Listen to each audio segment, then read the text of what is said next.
Hello, everyone. Good morning. Hope you guys are doing well on this beautiful Sunday. Rained pretty bad here in South Carolina last night, but as long as it's at night, I sleep better. Then as soon as the day pop up, it's sunny. I love it here. I don't know if most of you know where I'm from, but I'm from Seattle, Washington, and right now it would be very cold right now. Cold, drizzly, and gray every single day. I needed the sun. I had to get out of there. Grew up there till I was 49. All 49 years of my life, I've lived there in Washington State. So I'm happy that it's going to be a great place to visit, but never live there again.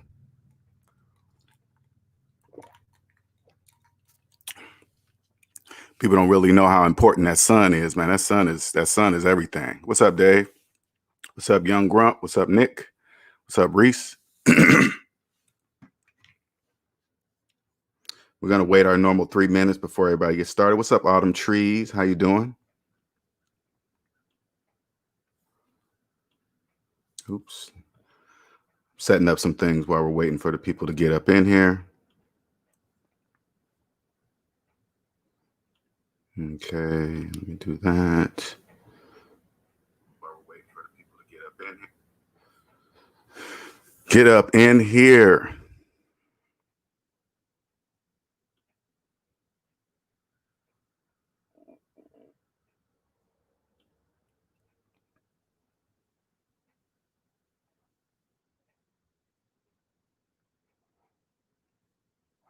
All right, who else just jumped up in? What's up, Aaron? What's up, D-Rock? What's going on? Get started. We're going to get started in 1 more minute. Glad you guys jumping in. That means everybody's starting to get the alerts on time now.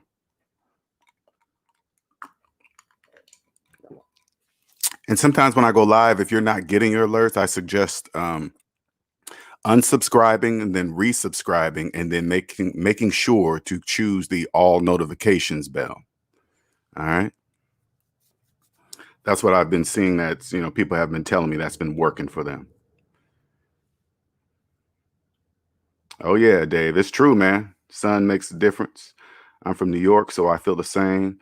They call it seasonal affective disorder. I experienced it for many years.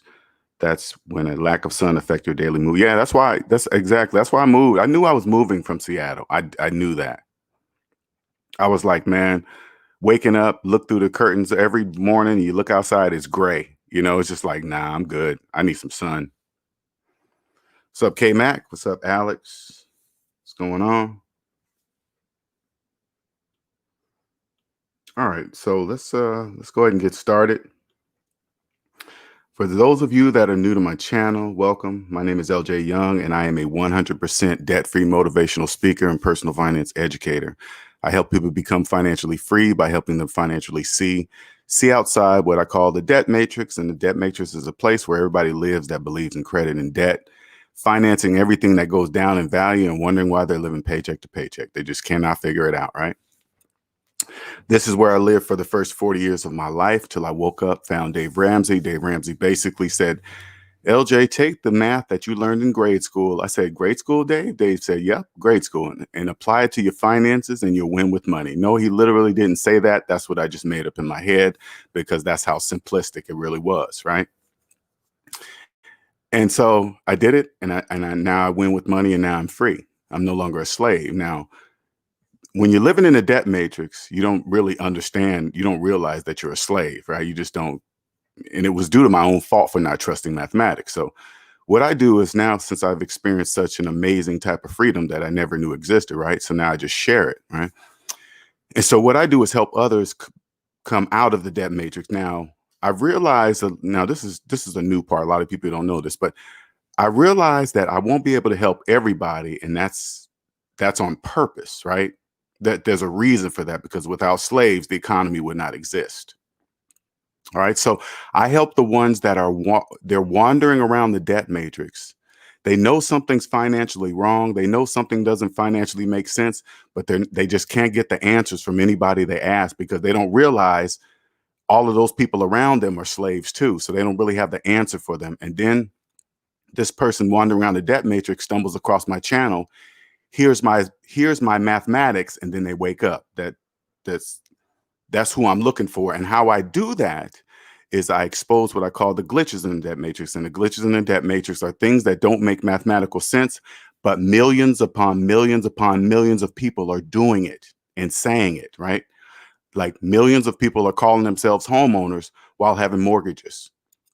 Millions of people finance cars for 84 months and believe they got it on sale, right? None of that makes sense. They can't, they don't have the money for a house. They'll finance the house. And then when they finance the house, they believe they're a homeowner. And then they believe the equity in a house that they don't own is there. See, none of that. And how I expose this is just show them with the math. Say, see the math?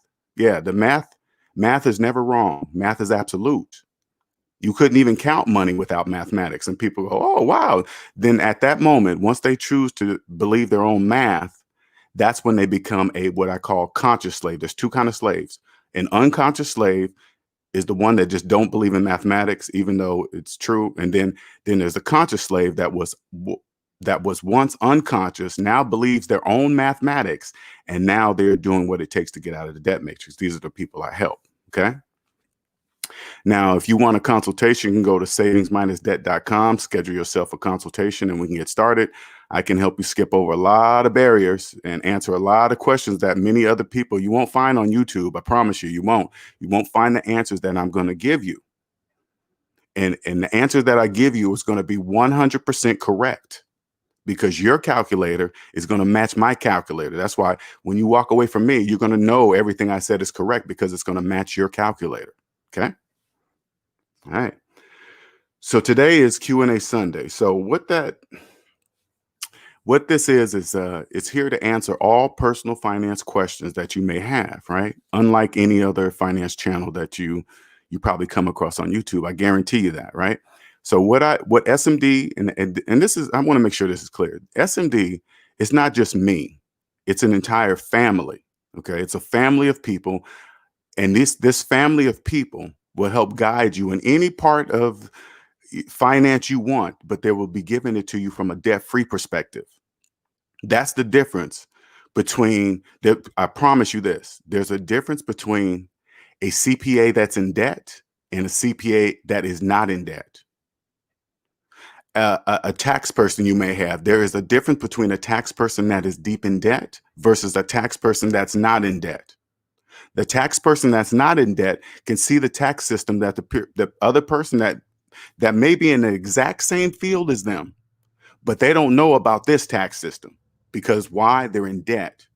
I promise you, that's how it works. Okay, you will understand job titles don't matter. It doesn't matter it doesn't matter if a person's a doctor, lawyer, whatever. If they're in the negative, they're in debt. Okay, they're just when you see a doctor and he's got student loan, $300,000-$400,000 in student loans, he's just a slave who's a doctor. Okay, so this helps you keep you from thinking, oh, that doctor makes a lot of money. Yeah, it doesn't matter how much money he make. If he makes $300,000 a year and he's $1 million in debt, he's just a slave. That's a doctor. Same goes for lawyers, pharmacists, all those high paid jobs. You think people make a lot of money? That doesn't matter. These people in the SMD family, they are in these different areas way above. I mean, I'm just the person that this is who I do. This is who I am. First, I get the order of you, the business of you in order before you go talk to these SMD family members, because you have to have your base. Because if you don't have your base, you won't understand anything they're saying. It won't make any sense to you. None. You must trust mathematics before you go talk to other SMD family members. You must. It cannot be faked. You can't cross over and be like, hey, I'm one of you guys. I'm debt free. No, because you don't. If you've been in debt all your life, I promise you, you only speak debt. Now I'm gonna put this link up here. If you guys want to jump up on the panel, ask me questions in the comments. If you want your question to be answered right away, you can throw a super chat up there, and then I'll get to it ASAP. Right. But this is what's up, Alex? So this today is for you guys, right? So we're only going to stay on as long as there are questions, personal finance questions, okay? Now, some of you guys that come across this channel and you hear, I'm gonna just be talking while you guys waiting on your questions, so you guys can interrupt anytime. You come here and you're shocked, right? You come here, it's basically, and I get it. Don't get me wrong, I get it. It's basically asking you to change your whole financial world. You're gonna have to accept that you've been doing it wrong for years too. Years, you're gonna have to accept it. Yeah, I'm talking years. You're going to have to accept that you've been doing it wrong for years, and that's part of the process. You got to accept that part. You have to accept it. Yeah, you're going to be once you wake up, you're going to look at all the people around you, all the people that you thought had money, and you're going to find out it's all an illusion. Yes, you were fooled too. It's all an illusion. It's all an illusion. It doesn't even matter if they know it's an illusion or not, as long as you do.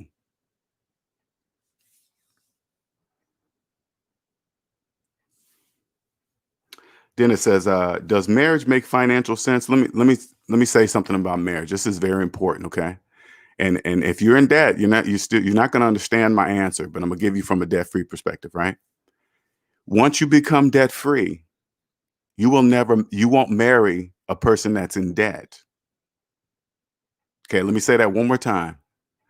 Once you become debt free, you will never marry a person that is in debt.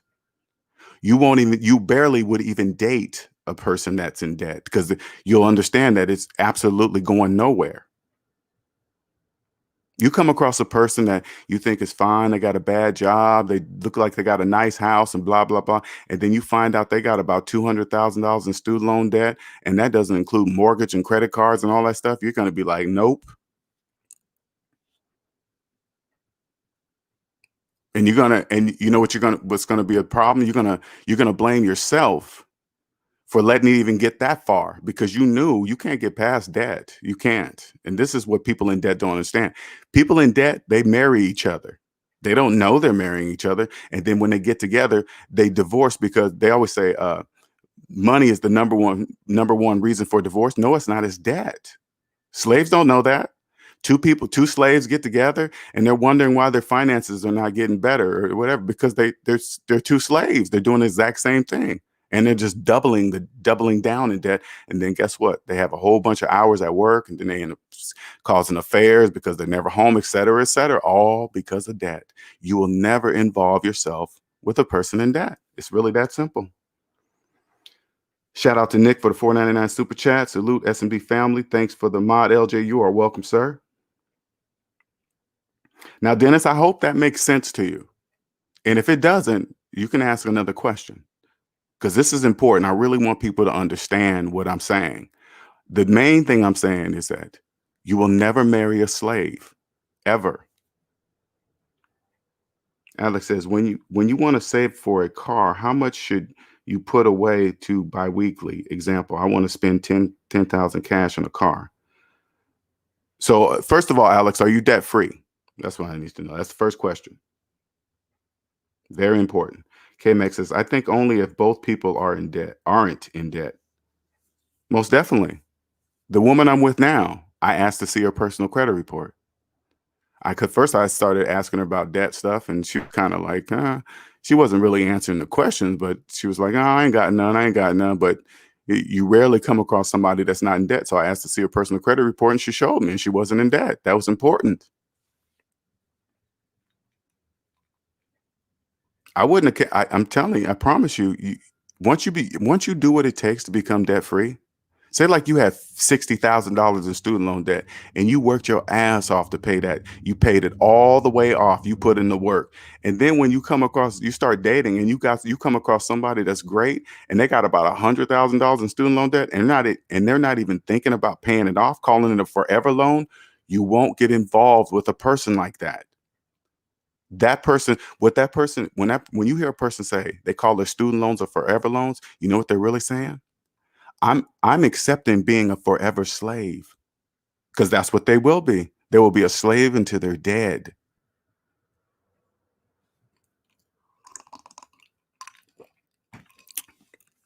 You get involved with a slave, they'll think their money problems are all because of you when it was always them. And then next thing you know, you're in court because they're so money hungry. They want to take everything you got. That's how it's all connected. That's why slaves are always in court, because they don't understand it starts with them, including myself. When I was a slave, oh yeah, I was in court, child support, all this other stuff, this ridiculous. Hey, you want to rape me for all my child support, blah blah blah. That was my fault. You know why? Because I was a slave and I got with another slave. That's it. Had I been debt free at that time, you think I would have had a child by a slave? No, I would. That wouldn't even. We wouldn't even have dated, let alone had a child. Screen Learn says people who don't accept can probably will go from slave to agent of the matrix. A homeless person with no personal debt is better positioned than someone with K's K's in personal debt. Yeah. Oh, thousands. Okay, I got you. You know, so crazy. I remember this, Screen Learn. I remember when I used to when I was in Seattle, right? I used to be downtown Seattle driving through in my Lexus, right? I remember rolling up on a corner, this one particular corner where beggars are always, right off the freeway, where you got to sit there for a long time, right? And I remember looking at that dude that's begging for the money. I remember saying this to myself, damn, I'm just one job loss away from being that dude. I remember I said that to myself. That even saying that in my mind still didn't wake me up. It still didn't wake me up. I was like, and I know that was just the higher self telling me, but just saying that to me. But it's like, hey man, you're one job loss away from being that dude. Don't that scare the shit out of you? And then I just drove off and turned my music back up like it was nothing, right? But it stuck with me. That's why I'm even telling you guys the story now. It stuck with me. Now I know why. I was in debt and I needed the job. That's the only reason why I needed a job, because I was in debt. I caused myself to need a job and I didn't know it. Crazy, man. Where what are we going to do when everything crashes? You talking about people with money or people that are in debt? Who you got to tell me which who's we, okay? We the slaves or we the aliens? Which ones are you talking about? That's got to be clear. Alex says, I'm debt free besides monthly expenses. Okay. All right. Housing, car, insurance, cell phone. I owe no open balance on. Okay. Cool. Cool. All right. Let me go back to you. So this what I want you to remember, Alex. Okay. You are debt free now. Okay. And so I'm gonna show you what is called phantom income. Okay. You are debt free. That means the money that you're going to spend on a car is real. It exists. So you got to remember now, blue book value of cars no longer matter to you because you're debt free. So you don't have to look up the you pick out a car you want and then you look up and say, hey, what's the average price for this? That doesn't apply to you anymore because you're going to buy the car that you want from a slave.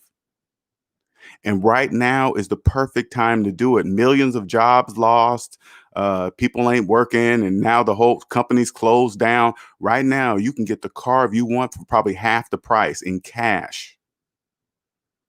Okay, that's the difference. You don't have to save up $10,000. There is no amount of money you have to save up for a car. Once you're debt free, your money stacks so fast, your head will spin. So don't worry about, hey man, what percentage of this should I put there? No, you will just always have money in the bank. Don't even worry about that. That's stuff slaves got to worry about. Okay, then you look for the car you want, and then you call them up, and then you say, hey man, this is the question you must ask a slave. Hey, why are you selling? Okay. They will either tell you if they say job loss or whatever. Slaves usually tell you the reason why they're selling. They're in debt. They need the money, and they will tell you without knowing they're telling you. You listen to the story, and then you say, "Oh, how much you selling it for?" Okay. You got to make sure they're not upside down in the car, of course. But If they're not upside down in the car, you say you listen to the story, and then they say, "Hey, it's 10,000. It's $10,000. I'm trying to sell it for it." And then maybe you'll look it up and see if they looked up and said, "Hey, the value of my car is $10,000 according to Kelley Blue Book, whatever." Right?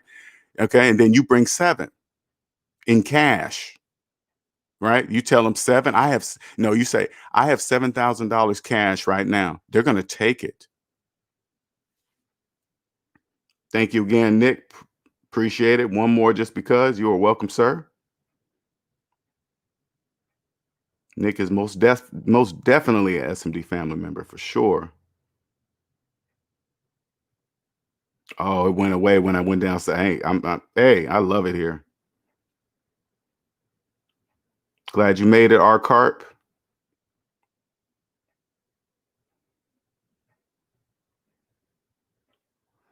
Okay, Max says, I think only if both people are in debt. I think I said that. Facts. Never date a person who owes. Nope.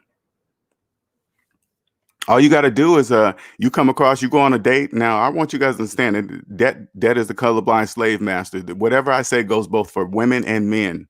Okay. When you go out on a date and you see that person has the latest iPhone in their hand, you ask them, "Hey, how much?" This is what you do without letting them know you're doing. Okay. Slaves don't know these questions. They don't know why you're asking these questions, right?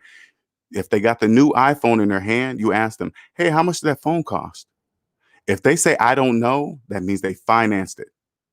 Okay. Because if you paid cash for an iPhone and somebody asks you that question, you're going to give them the exact answer because you paid cash for it. So say like the phone came out to $1,400 and you dropped $1,400 cash for that phone, and somebody asks you, "Hey, how much that phone cost?" You're going to say $1,400.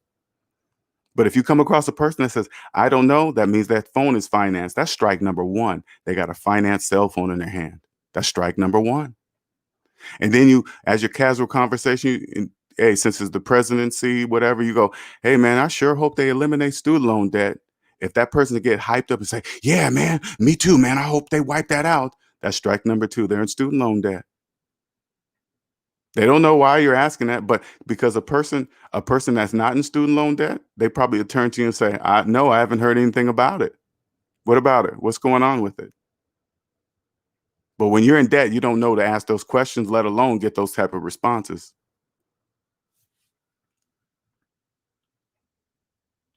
Screen Learn says people who don't accept can probably and will go from slave to. Oh, okay, I read that already. All right. I'm jumping up and down. Sorry, you guys. What's up, Ill Wills? What's going on, man?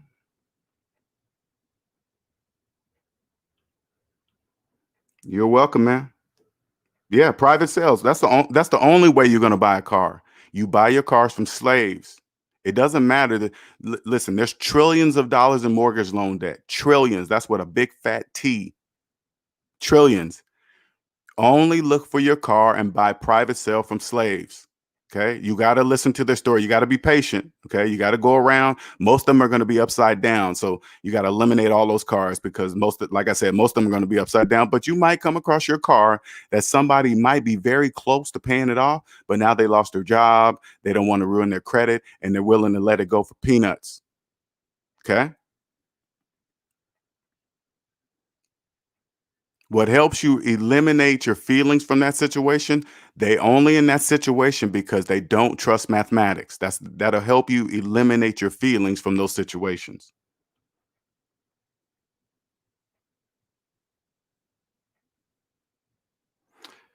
Aaron says, "I paid straight cash for my iPhone 11 Pro." That's what I'm talking about.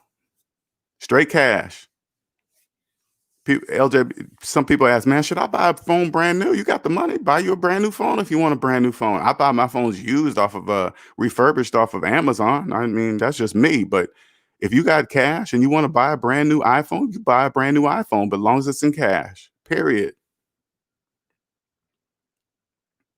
No slave splaining. This needs to be on a t-shirt. Ooh, Nick. Hey man. See that kind of stuff? You got to be very careful because people will take that wrong. Even though you know what that means, there'll be some people might get offended, be like, "Oh my, now you got to explain, hey, I'm not talking about the slave that you saw on TV." No, but it's just, I don't know, man. That's a because I don't, you got to remember, there's more unconscious slaves than not. I don't want to rile up the unconscious slaves. Okay. I don't want to do that. There's too many of them. Okay. You can't just walk out amongst a million unconscious slaves and say, hey, slave, they're going to get offended, even though they don't, they need to stop and think and say, hey, wait a minute, why am I offended? I must think I'm a slave because I'm offended by the word. Because because if somebody called me a slave, I'd be like, who are you talking to? Who is somebody behind me? Who are you talking to? Slaves don't understand. That's the reason why they're getting offended by the word slaves, because they're slaves.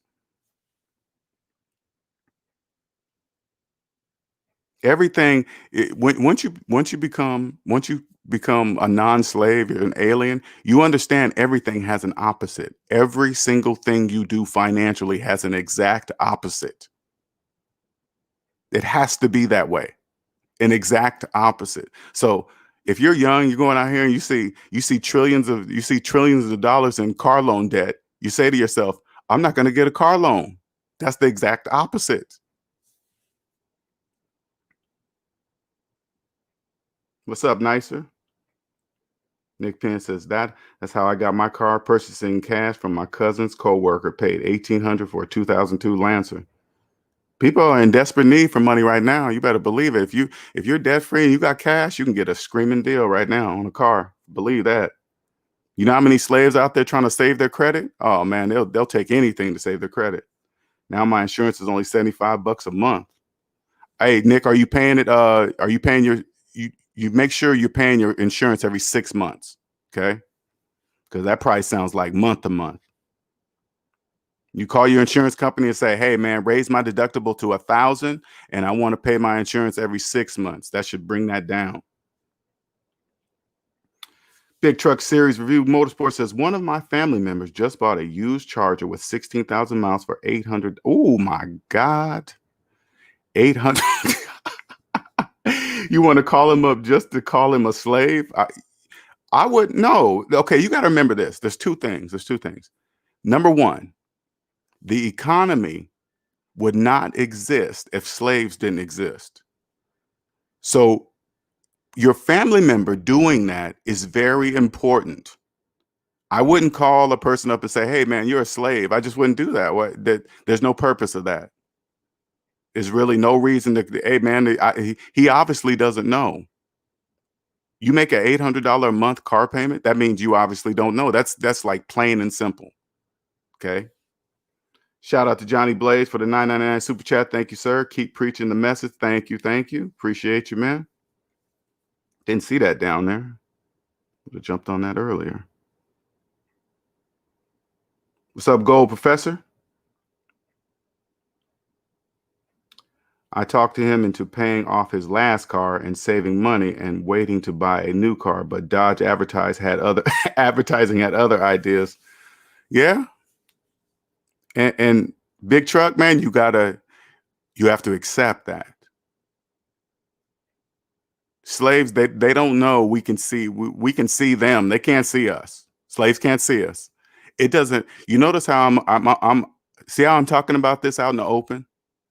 Hey, slaves, you shouldn't do this. They can't hear a word I'm saying. You guys, I know you guys think I'm joking.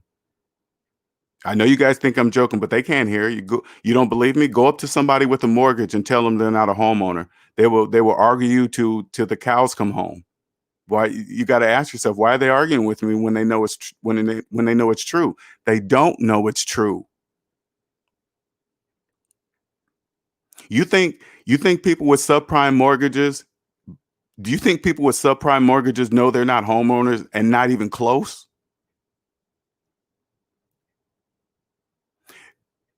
You think people with subprime mortgages know that subprime mortgages are designed for slaves? You think they know that? If they knew that, they wouldn't sign up for them. Ask the average person with the FHA mortgage, say, "Hey man, do you have PMI?" They'll turn to you and say, "What is that? What is that? PMI, private mortgage insurance." "Oh yeah, man, I got that insurance. What do you mean you got that insurance? That insurance not for you, slave. What are you talking about? Why do you guys think they named it private mortgage insurance? So the slaves will hear the word insurance and think it's for them. They don't know it's not for them. What's up, Will? See, trillions folks in home loans, many foreclosures next year. Once stimulus stops, unemployment lessens, and no more government COVID extensions. Lots of deals next year. Oh yeah, there's going to be tons of. Now, honestly, and this is my opinion, that crash would be too big. They can't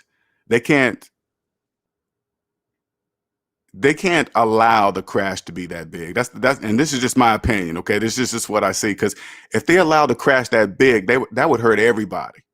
Okay, that would hurt too many people. Okay, that because slaves don't really understand that the economy, the engine of the economy, are slaves. Okay, none of this would work without slaves. So you can't hurt them too bad to where they can't do anything. You know what I'm saying? Because if you put them in a place where they can't do anything, that hurts everybody. So I think something's going to come to lessen the blow. That's just my opinion. All right. Ill Will says dealers have so many problems. 0% giving money back, and they still can't sell these cars. Oh yeah, everybody's getting hurt from that. Alex says these car buying sites are making cash right now. Carvana even got no money down for 72 months. Slaves hopping all over it because slaves don't see what's coming next year. You know, like the slaves that are financing houses right now, financing cars, they don't understand a crash is coming yet. A crash is coming next year. I don't know how big it is, but it's coming. Starting next year. Okay, starting next year, right? And that's my opinion, right? So what's happening is slaves are getting locked. They're getting locked into car values and home value prices of today.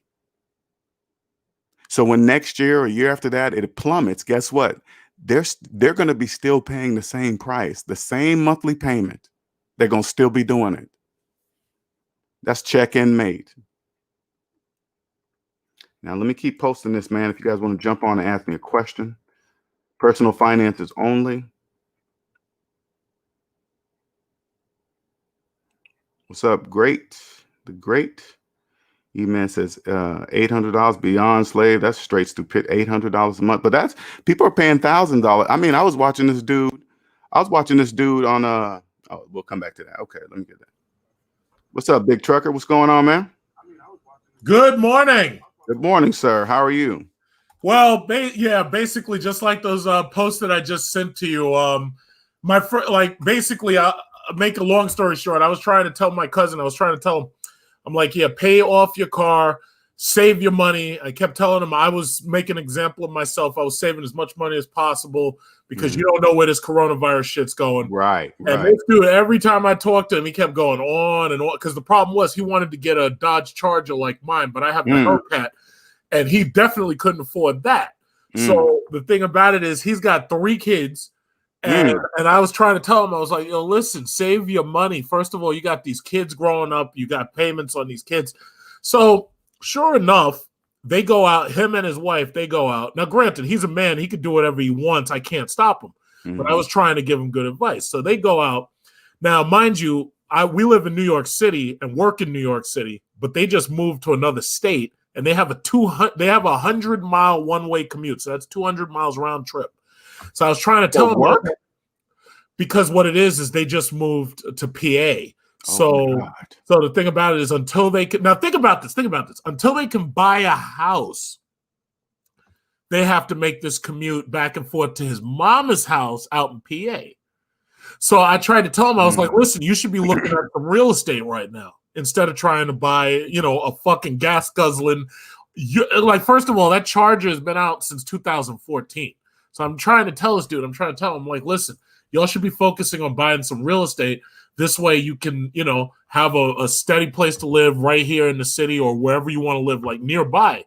So instead, sure enough, they both go out. One of them gets a lease on a brand new BMW, and he gets the Dodge Charger used because he definitely wanted it, but he definitely couldn't get the financing for $50,000. So he ends up getting a $40,000 used one, 16,000 miles. And I was trying to give him the best advice I could. I was like, how much was it? Did he tell you how much that one was? How much he said that used one was? No. He paid $40,000 for a $50,000 car with 16,000 miles. They only took $10,000 off. Gotcha. Okay. So basically, you paid the taxes and dealer fees and whatnot up front. Mm-hmm. How And long did he finance it for, though? 74 months. Oh God. So basically, it's $800 a Oh month for God. 74 months, right? And then Wow. on top of but it Pulling gets my better. calculator now. But it gets better. Because they live so far away right now, they actually have to take public transportation to commute, because otherwise that round trip will round up the miles on the lease. And the It's a lease too? the BMW was a lease. The Charger was a finance. Oh God. So here you are. Now you got two cars, and if you want to drive them, now you got to deal with the fact that you're going to run the miles up on the lease right away, and the gas guzzler is going to cost you premium fuel for 200 miles round trip. So I tried to tell him, but you know what? Hey, listen, and the thing about it is, I want people to be happy, and that's the problem. Right. The reason people want to feel happy, they're willing to go into any level of debt that you throw at them. They don't care. Well, to see why, and the reason why you want him to know it, because he's your friend. You know what I'm saying? Right. That's why. That's why. And it's hard to watch your friends doing that. I get what you're saying, man. It's hard, man. Well, yeah, he's family. No, this one's family. Oh. Like, had it been a friend, I would just lay down the law and I'd be like, yo. You did say family. Okay. That's even worse. That's even worse. Wow. So my thing is, I'm like, and then on top of that, it gets even better. So you got two kids with your baby mama who moved out of state and she's drawing child support. And now you got a new wife. You got one kid with her, and now all your expenses are just fucked up. How old is he? 30 something. He got time to turn it around if he wake up. He got time to turn it around. But you know what? It's a damn shame that these car dealerships. I'll tell you what it is. It's really social media making people do this. Because if you live out in like a state, or you live in like Canada or something, and there's nobody around looking at you, you could care less what you got. You'll buy a car, pay it off, and you'll drive around in a hoopty. You don't care. But with social media hyping this shit up, and they got car clubs and this, that, and other hyping all this shit up, it's like people will go into any debt for anything. It doesn't matter if it's BMW. But on the same note, that's important though, man. That's important. It is. We have to have more slaves than not, or else we couldn't live free. Without them, there could be no us. That's true. You know that? So I know what you're saying. It's hard to watch, especially when it's a family member or a close friend, man. That is horrible. That's like watching them just out in the middle of the ocean and poking holes in the raft. And you're just like, hey man, don't do that. That's tough, man. I know. And the sad thing about it, you know what it is? It comes down to peer pressure. Yeah. The younger you are too, especially the younger you are, especially. And God forbid you walk into a dealership. These guys are trained to make sure you don't walk out of there without buying something. Well, they don't even realize that even walking on a car dealership is and crack your lips to say financing is a problem, right? They don't know that. They just think it's normal, but that's business, right? I wouldn't go to a car lot and say, hey man, don't ever finance cars. I'd be disrupting. Those are feelings, how I feel about financing. They throw you out for that. And that's just where we are. That's just where we are. It's like that. The whole peer pressure, social media, the low self-worth, the low self-esteem. True. Yeah. That's all true. Up. Why do you think those relationship channels and stuff like that are so popular? That's why they're so popular. Yeah. So, yeah, thanks for jumping on, man. I appreciate you, man. Thank you for coming over, man. Oh, absolutely. This is the first time I've seen you go live. Oh, okay. Appreciate it, man. Yeah, you're welcome. Absolutely. All right. Have a good one, man. Thanks.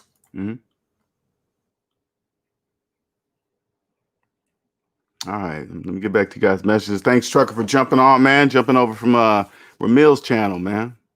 We kind of stepped on the wrong foot, and then he was like, "Oh, I'm talking about business." Oh, okay, dang, that's where we messed up. All right, then it was all good from there. All right, let's see. Now, I think he said 74 months. I think he said 74 months, not 84 months. But either way, it doesn't make a difference.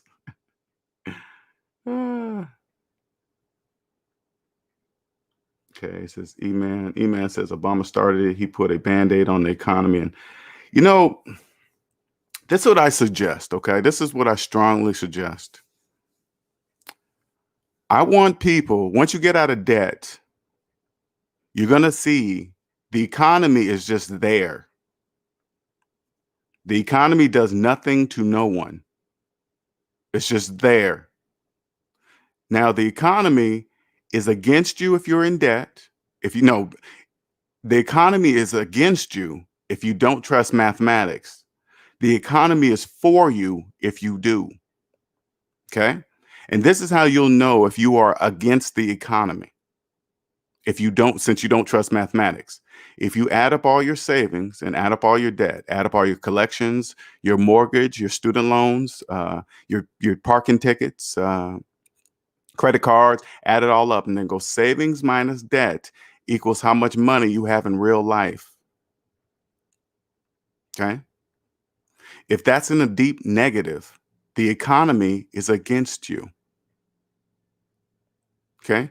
If you have no plans on changing that negative number to a positive number, the economy will be against you your entire life. Taxes will be against you. You will be constantly looking forever for the remainder of your life, some outside source of why your finances are so bad. You got to look for something or someone to blame. You're going to always do that until you're dead. You must treat your finances like a business, the business of you. So if you do that savings minus debt and your finances are in the negative, the business of you is not in business. And if the business of you is not in business, now I want you to listen closely. Zero starts with you. That's the laws of mathematics. Zero starts with you. If you're in a deep negative personally, everything outside of you that you believe is there is a mathematical illusion. Because if you add up your savings, add up your debt, that's how much money you have to buy anything. That's how much money you have to buy anything. Exactly. You can't buy anything with negative dollars. That's 100% mathematically impossible. Now, here's a glitch. You're going to look at all the stuff around. You're going to look at the car you drive, the house you live in, the job you have, and then you're going to look at that large negative number. And you're going to say to myself, how can I have all this stuff knowing that I have a large negative number? Why? Because it's an illusion. That's why. That's why you see it. How can I buy anything with that large negative number? You can't. How am I living in this house? You're not. It's an illusion. What's up, son? Shout out to son for the $5 super chat. Hey LJ, I knew I didn't own property while I had a mortgage, and that mindset helped me pay it off quickly. So I completely agree with you. See, and I'm glad you said that, son, because that's important, man. Once you realize, once you understand and stop calling yourself a homeowner, this is what I want you guys to do. Okay, the people that have had mortgages all their lives and they've been calling themselves homeowners because all the people around you are slaves. If they're doing the same thing you're doing, knowing that it's not mathematically true, those are slaves. Okay. From now on, when somebody asks you, are you a homeowner? You say, I want you to start saying, not yet, but I will be. Hey, are you a homeowner? Not yet, but I will be. One day you're gonna get tired of saying that. And then you're gonna do something about it to change it. But as long as you're walking around calling yourself a homeowner with a 30-year mortgage, you're gonna remain a slave until you're dead. And I'm gonna say something to you slaves so you guys can really understand something, how it works, okay? If your student loans are older than your mortgage, you're never going to own that home ever. And you're probably thinking, well, why not? Well, if you haven't paid off your student loans in 20 years, you're most definitely not going to pay a house off in 30. That's mathematically impossible. Impossible. Again, if your student loans are older than your mortgage, you're never going to be a homeowner ever. 3 kids and still trying to impress people with that thing. That's 3. Yeah, that's why I asked the age. I said he's got to be young.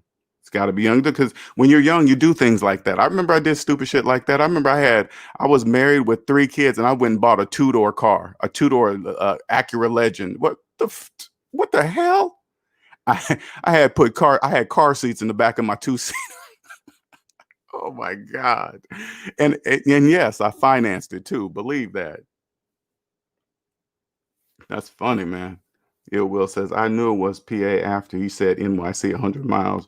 People do that nonsense. Oh man, I couldn't even, only debt will make a person do that. Commute 100 miles. Only debt would do that. Yeah,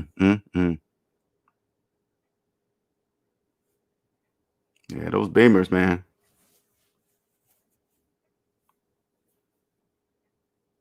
He's going to pay more than the car is worth. He sure is. He's going to pay way more than that. Now, here's the link if there's any more questions. Oh, not that. That's my Cash App. Not that. Here's the link to come up. Nice says barbecue this weekend and got to be the DJ. Life is good. Thank you, man. Oh, wow. That's cool. Charge a V8, more money, make no sense. What's up, Alethea? I hope I'm saying that right. Alethea. K-Max says you tried. Oh, well, you got to, hey, man, everybody wake up at different times, man. And at the same time, when you guys hear me, again, when you guys hear me talk about slaves, first of all, the way you hear me say it seems like it's harsh. It's not harsh. They're choosing to be slaves by not trusting mathematics. That helps you remove your feelings. They're choosing it. All right. And the whole thing would not, and you got to remember this. Once you understand this concept, it won't matter where you go in the world, because most of the economies are made from debt, are created from debt. What's up, young grump? Can you hear me? Yeah, I can hear you. Can you hear me? Yeah, I can. What's going on, man? Thanks for jumping on. Oh yeah, I appreciate you, man. I have found you from Ramil page, and when you was using that Cool. slave mentality and everything. Hold on, am I Right. breaking up? Or you can hear me good? No, you're good. You're just kind of low a little. You're a little low. You hear me now? Oh, yeah. Much better. Much better. Yeah, my bad. I'm driving right now, but I got the headset thing set up. But anyways, I found you from Ramil page, and what attracted me to your page was when you saying the slave mentality.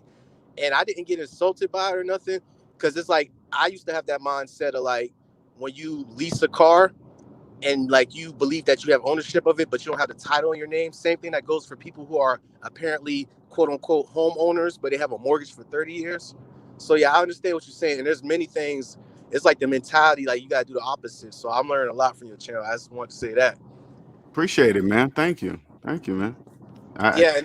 Go Oh, yeah, ahead. go ahead. Go ahead. No, go ahead. Yeah, I was saying what made you I'm pretty sure that you're middle age, but what made you what's that word, change your mindset to circumvent the slave mentality to free yourself from it? Well, the best way I can describe that, because first I didn't know I was a slave. Okay, so I was a top tier engineer, computer engineer in virtualization. Good. I was doing that for 20 years. I was making 6 figures, living in a nice apartment, driving a nice car. And I remember I was up in my place, and according to the slaves, that means I made it, right? I'm making 6 figures with a good job, got this and that. And slaves say, hey, if you got, this is what social media says, if you make 6 figures and you live here and you do that and you got this type of job, you're somebody. Only slaves think that way, right? That's true. And so I remember being there, and I remember something was missing. I couldn't figure out what was missing. I was like, something's missing, man. So what do I do? Just sit here and work to my job till I'm 65 years old, and then I enjoy life? I said, that can't be right. There's no way that can be right. No way, right? And so I remember, the best way I can describe it, I just remember saying it out loud several times, that this cannot be life. Okay. And that's the weird part. Okay. That's the different side I don't really talk about on this side. But the next thing you know, I started Googling debt on, let's just start debt, this, debt, that, or whatever. I don't know why I was Googling debt, but I was just Googling debt, right? And then I came across Dave Ramsey, and Dave Ramsey said, take the math that you learned in grade school and apply it to your finances, and you'll win with money. And here I am, a college educated dude making all this money, high advanced computer engineer, but I didn't know to use basic math on my finances. I was like, it can't be that easy. And then when I did it, I freed myself. That's how it happened. That's what woke me up. Okay, so I understand what you're saying. Yeah, it's like it programmed, especially like when you said this one thing that you said that was powerful. You said mathematics is not. I'm like quoting it, like requoting it. But you said mathematics is not. Okay, you broke up. We couldn't hear you. Say that again, because it made sense though. Hey, you got to repeat what you just said, because you broke said up. Mathematics don't have emotions. Right. Okay. You hear me now? Yeah, I can hear you now. Yeah. So you said something. Yeah, a while back that you said mathematics don't have emotions, or Mill panel one time. Could you explain that again? Because it made sense to me. It's like sometimes people use mathematics, and then sometimes when it does, like to brothers of ours, they'll use emotions over mathematics. Right. So this is the best way, and I'm glad you asked that question, and I'm glad you're asking those types of questions, because I want you to know, when people that start to get it, they ask the questions that you're asking. Okay. People that don't get it don't know to ask the questions that you're asking me. Okay. Okay. All right. So I'm gonna ask you a question. Then don't look at it like it's weird. I just want you to think about what I'm gonna ask you. Okay. Okay. Okay. Tell me how you feel about 1 + 1 = 2. How do you feel about that? There's no emotion there. Right. There's no emotion. That's the same way with money.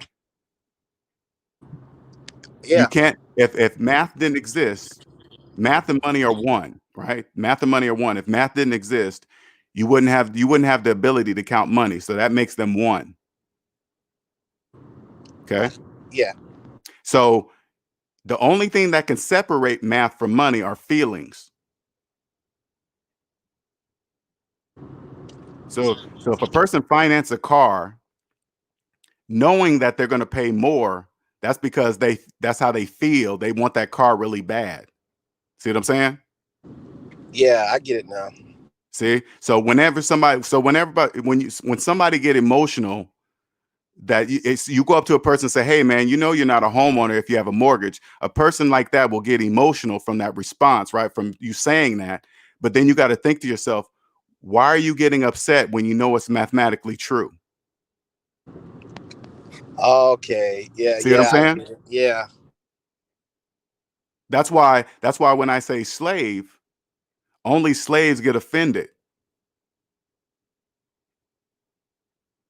That's why I say the word slave. But then when they try to mix up the word slave, I use the statement. I say, hey man, have you ever heard of borrower slave to the lender? And 9 times out of 10 people say, yeah. Then I say, why are you getting mad? The bank, if you have a mortgage, the bank's the lender and you're the slave. Why are you getting upset? That doesn't make any sense.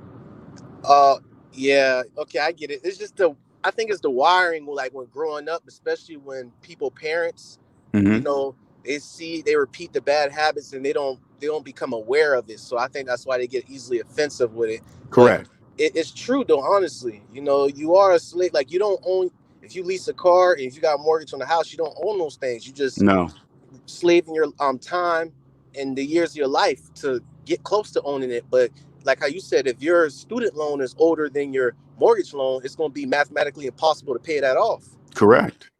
And the bank knows that. Now you gotta make, and you're saying key things. You keep saying like they're programmed to do this.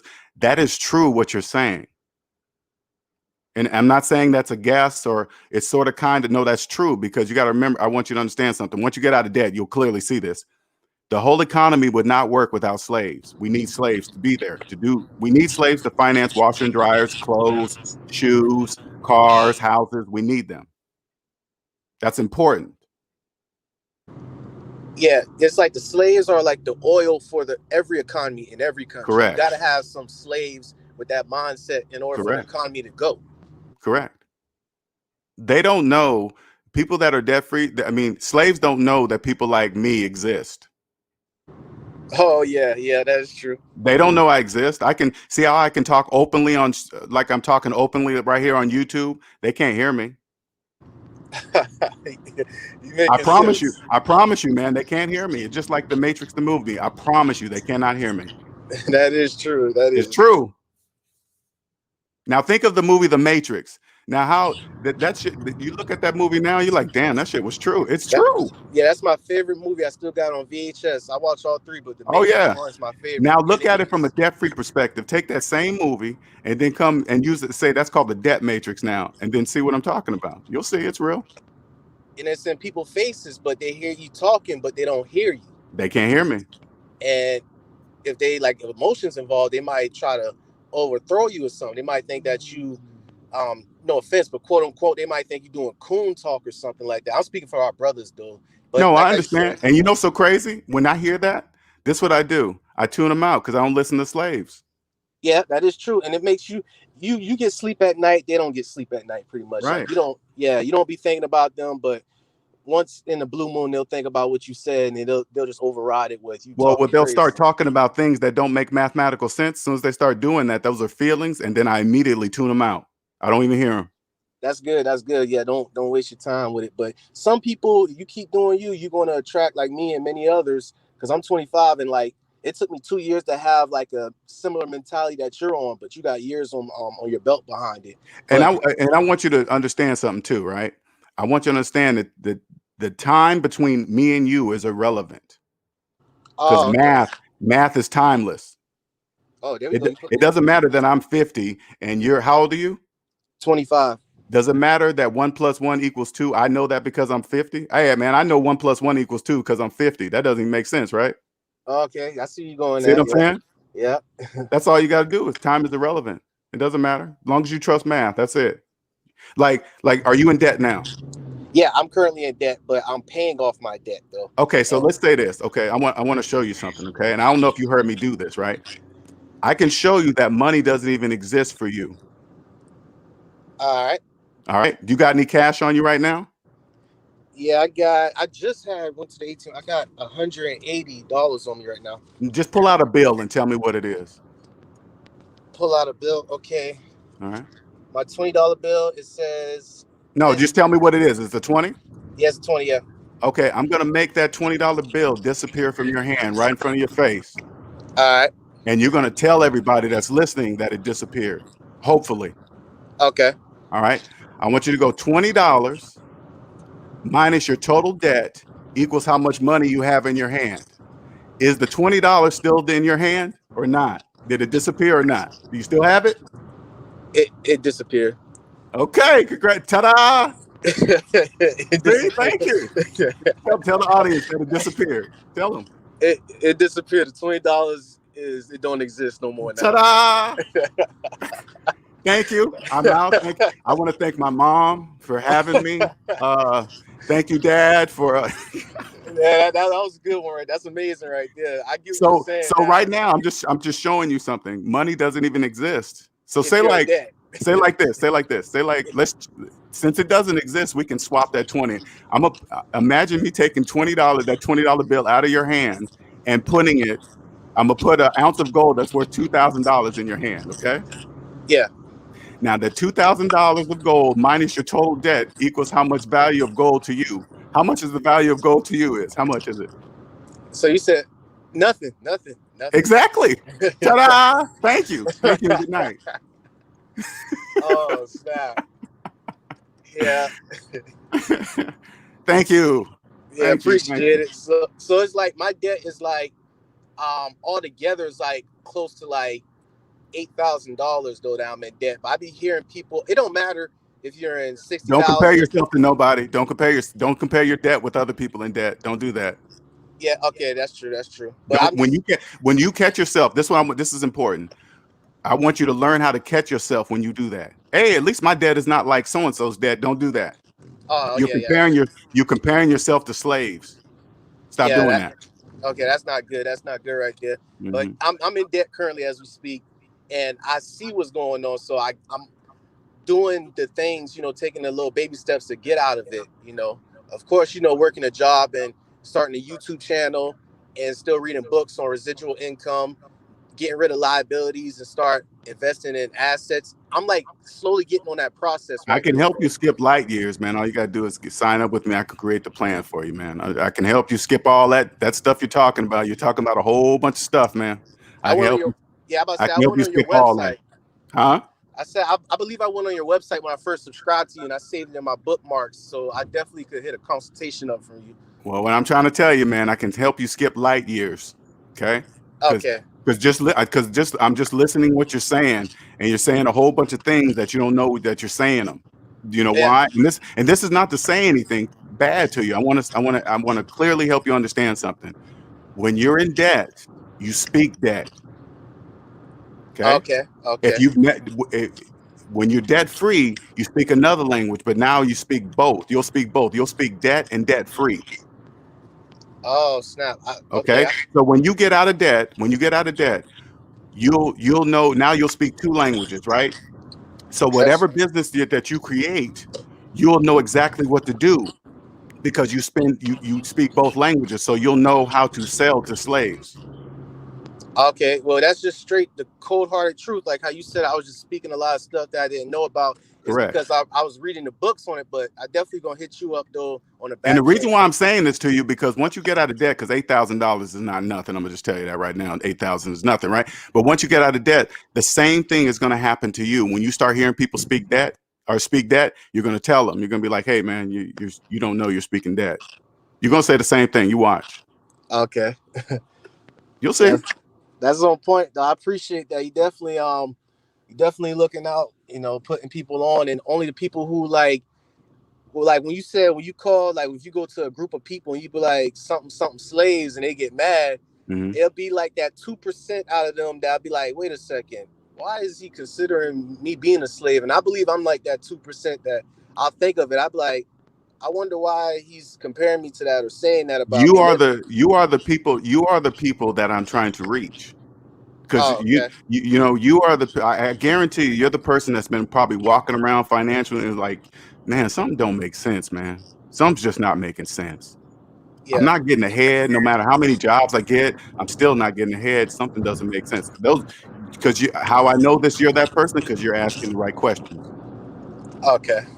You got to understand that slaves don't know to ask the questions that you're asking of me. They don't even know that. Oh, dang. They don't even know that. It's just I think it's just curiosity, and you're right. I think it's just like a gut feeling, like it don't add up mathematically, and it can't. Exactly. That's why you hear me because you know my math is right. Yeah, Now, completely. I guarantee you see that trick that I did on you? Yeah. Go do that same trick to a slave and they'll say the $20 is still in their hand. They will say it. Even the gold part too. The gold Even part, the they'll be gold, like, do it. Do it. They'll argue with you. You try it. Go and test it yeah, the and then gold. come back. Oh no, I think that probably, to be honest, well out front, I probably damn leaving a fist fight or something right there, because I am intentionally Exactly. do it. I isolate myself from that. I just work and I study because they I get only talk affected. about this on my channel. You think I'm gonna walk around and a bunch of million unconscious slaves and start talking what I'm talking? No, man, I'll be getting in the fight.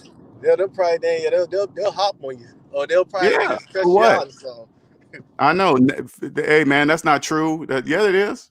I'm not arguing. I don't argue with slaves.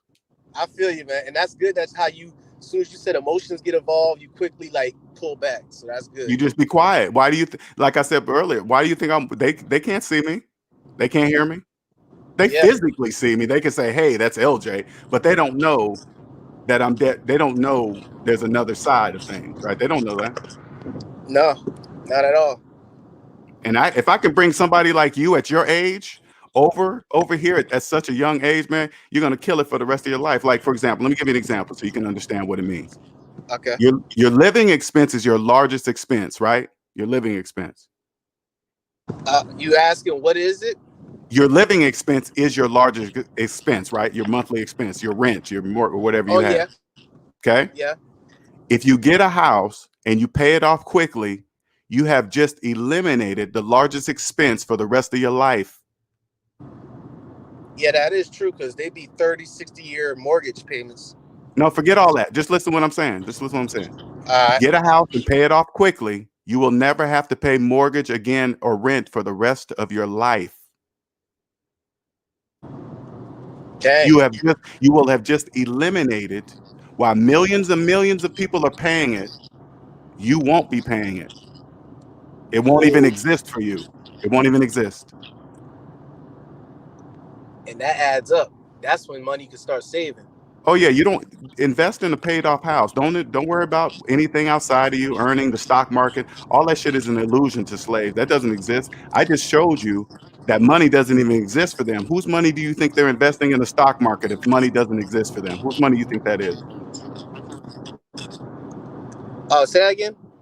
I said, I just showed you that money doesn't even exist for people in debt, right? I just showed you that, right? Yeah. So when you hear slaves investing in the stock market, whose money do you think they're investing in the stock market? Oh, it's not their money. Oh, no, I'm not talking about that. I was talking about Exactly. investing. It's Yeah, the bank's investing in money. It dollars. has to be. It has to be Yeah, the that's the bank's money. bank money. Yeah, that's not their money. They invest in somebody else's money. So that's what I'm saying. Don't worry about what they're investing in. Invest in yourself by paid off house. It'll pay you monthly because you won't have a monthly mortgage to pay. Yeah, that's true. That's the biggest. You said the biggest debt is your living expense monthly. Correct. Okay, boom. That's a token. That's a gem right there. Mm-hmm. Yeah, I appreciate that right there. That's definitely gonna hit you up on the back end for real, and like All right. put some action behind it because there's other people that could I got just the blueprint, man. I got the yeah. blueprint. The I quicker can you do see. it, the quicker you're gonna be a millionaire. You stop messing around. I promise you. Yeah, you're right about that. And like I see people could just talk about it. I'm pretty sure you came across a lot of people who act like they know what they're talking about when it comes to finances, Right. and it's just a lot of talking, but there ain't no action or nothing behind it. You will be able to see them from a million miles away. Okay, see that's good. That's good Nobody right there. did. Okay, let me give you an example. Let me give you an example so you can understand. Once you're debt free, Yeah. your credit report will be one page with all zeros, not your credit score. I'm just talking about your debt. Okay. Okay. It'll be one page with all zeros. You don't do anything financially with anyone that doesn't have a credit report that matches yours.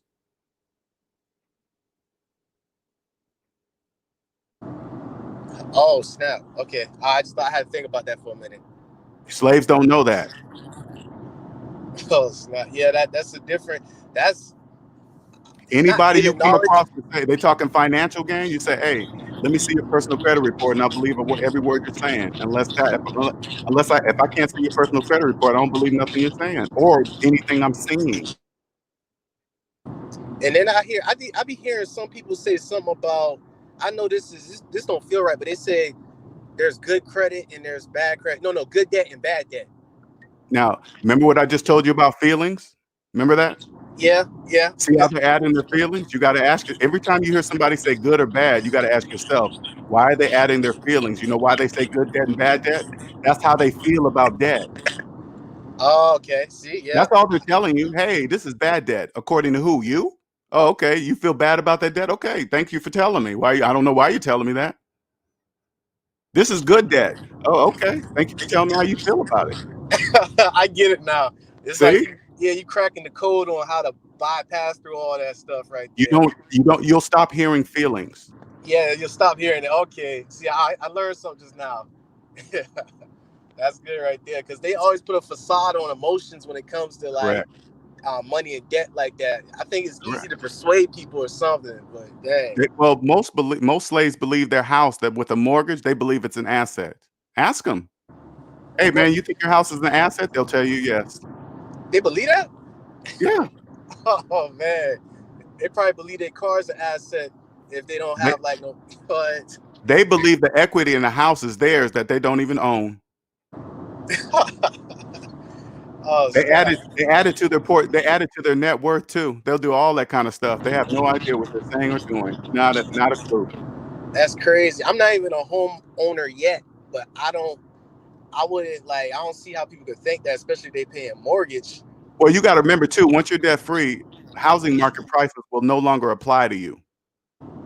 Oh yeah. Housing market prices are for slaves.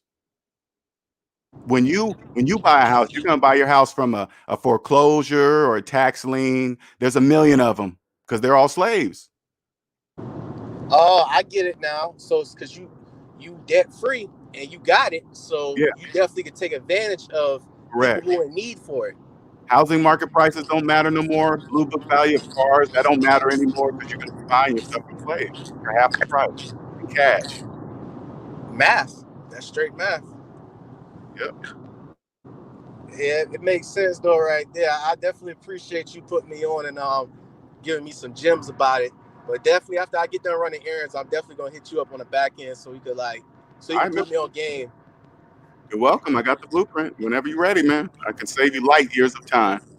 Oh yeah, and that's what I need because I love to like get ahead, whether it's from books or whether it's from somebody with wisdom like you, and just it'll save me years, and help me become like the best I could be, and hopefully Put for it this many way, others. man. Once you come over here, I'm gonna change your life forever. You're gonna be thanking me for the rest of your life.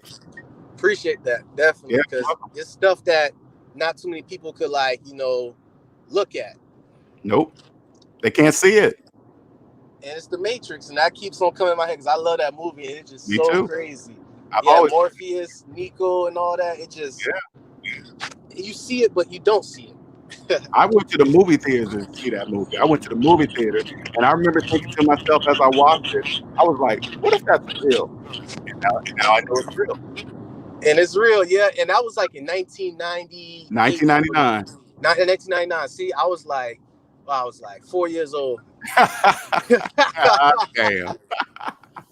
Been harassing my mom to get that VHS. I still got it in my dang room, man. I've That been is harassing funny. her. That is funny. Yeah, Uh, that's what I'm telling you. I'm a die-hard fan. I love those type of movies, and yeah. I'll forever watch. It's like nostalgia to me. So Trust me, yeah, that's I promise you this. Once you come over here and you become debt free, you will be Morpheus, Neo, whoever you choose, because they can't see you.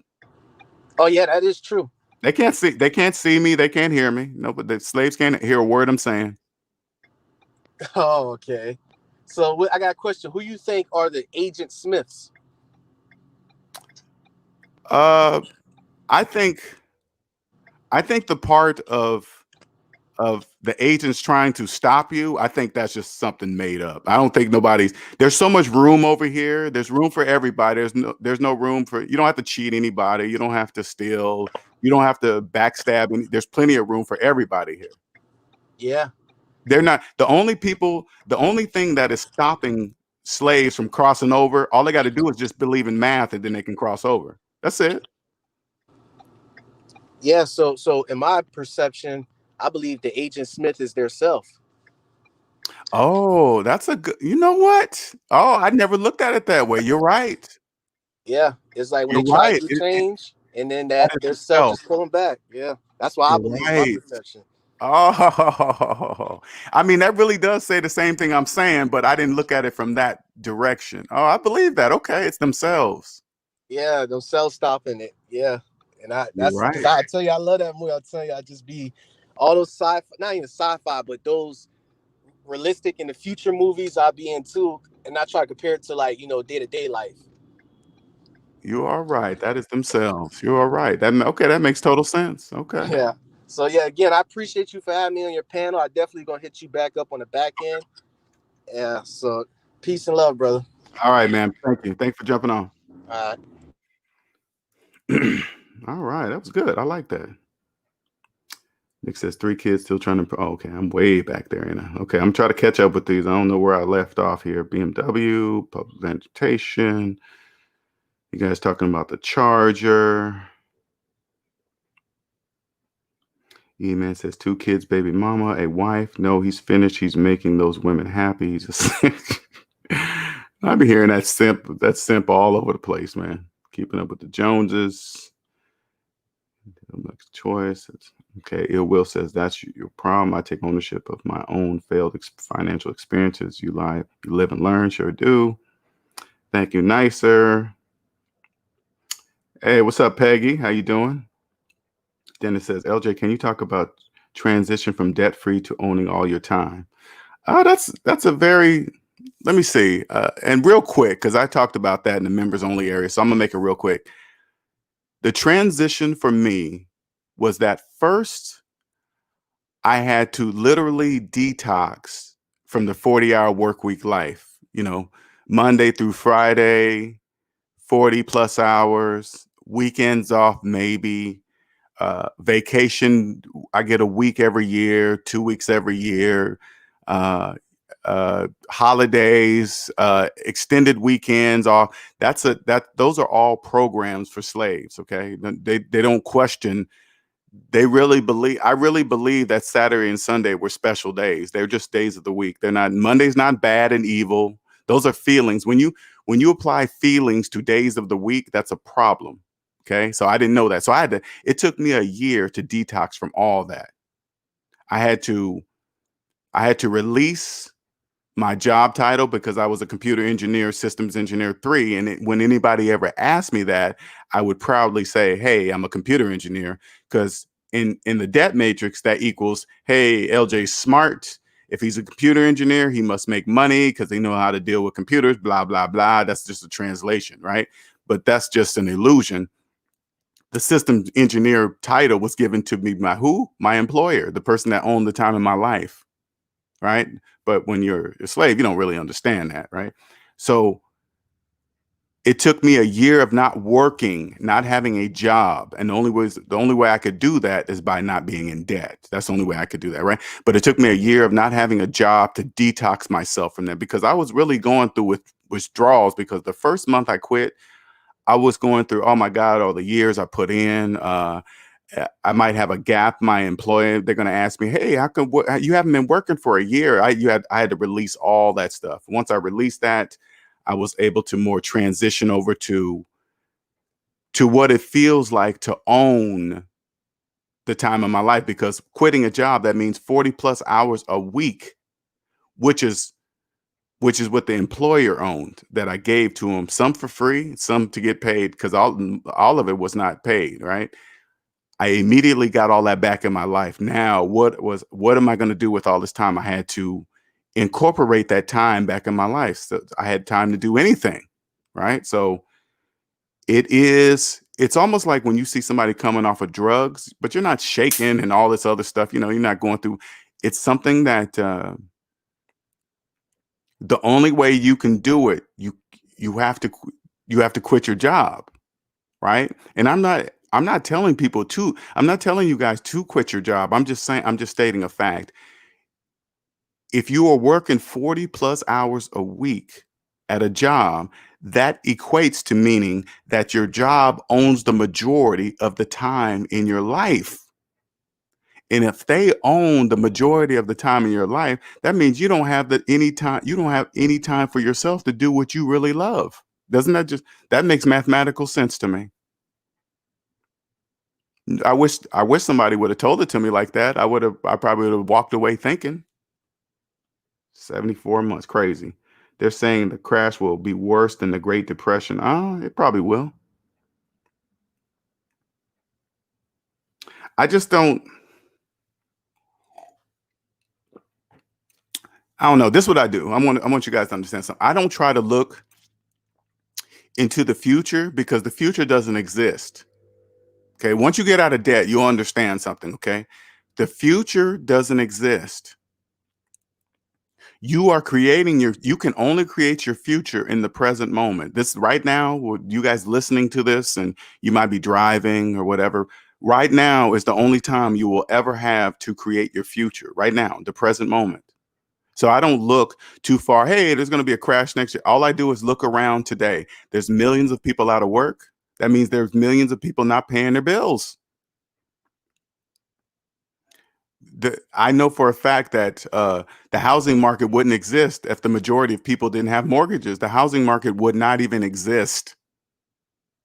So that means if millions of people are out of work, that means millions of people can't pay their mortgages. It just seems like it's just a natural occurrence to me, a natural mathematical occurrence. Now, that's all I see. That's as far as I look. And unless something comes out of nowhere and drops $1 trillion to save everything, or some kind of government program or something. And again, the presidential elections coming up. What president is going to want that to drop on their shoulders? This is just my speculation. Okay. What president is going to want to be known that, because people the slaves look at for somebody to cause it, and for them they're looking at the president. They're going to be like, hey, somebody did it. It can't be themselves. It got to be somebody they look at, right? So they're going to look at the president. And what president is going to say, hey man, I want this to drop on my shoulders during my presidency? See, I mean, think about it. If you were the president, what would you do something? Would you want that to happen on your watch? I wouldn't want that to happen on my watch. Peggy says the road to debt, $400 tennis shoes, Nikes, etc. Financing phones and cars and school and house. Make believe to have, yeah, make believe you to have it. Sure do. All illusions. All illusions. Crazy, huh? Shout out to Nick. Take massive action. Go as hard as you can to get out of debt. No slaves planning. Right now, you guys don't. The majority of slaves, they have so. Oh shit! You did a couple things in there. My bad, Nick. Read the book, Think and Grow Rich. Tap into your burning desire. You got to be ready to read that book too. Your mind got to be open to understand, because if you just grab the Think and Grow Rich book just because somebody told you and you're mentally not ready, you're not really going to understand what's being said in that book. I promise you that. Okay, you guys are okay. I'm trying to catch up.